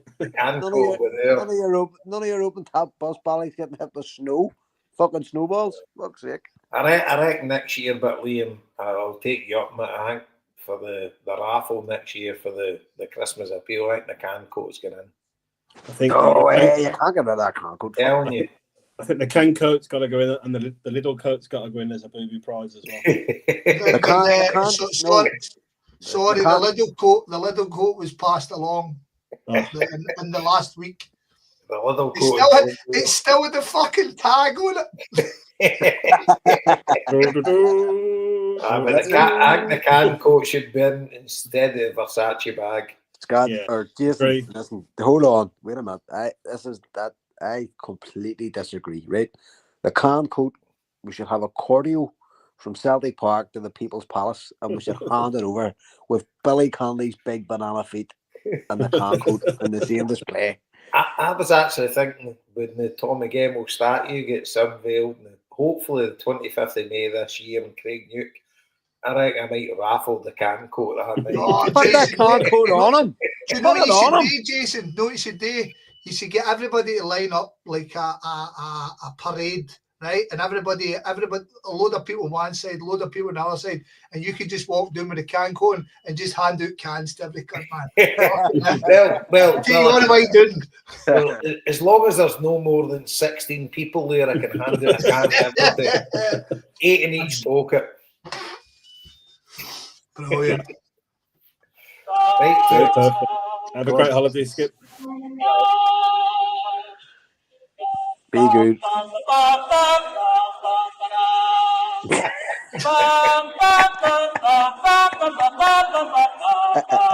That's for at the going down of Rangers title hopes, and in the morning. How fucking rubbish there, but alas. Jason, have a fucking great holiday, pal. Thanks, Liam, you enjoy sitting in the boozer, right? just fucking think about how cold I'm. I will, mate. I will. I'll look out for you. Enjoy. Wrap it up, stuff. Fuck. Wrap it up. God bless. Hail, hail. Our team. You piece of shit.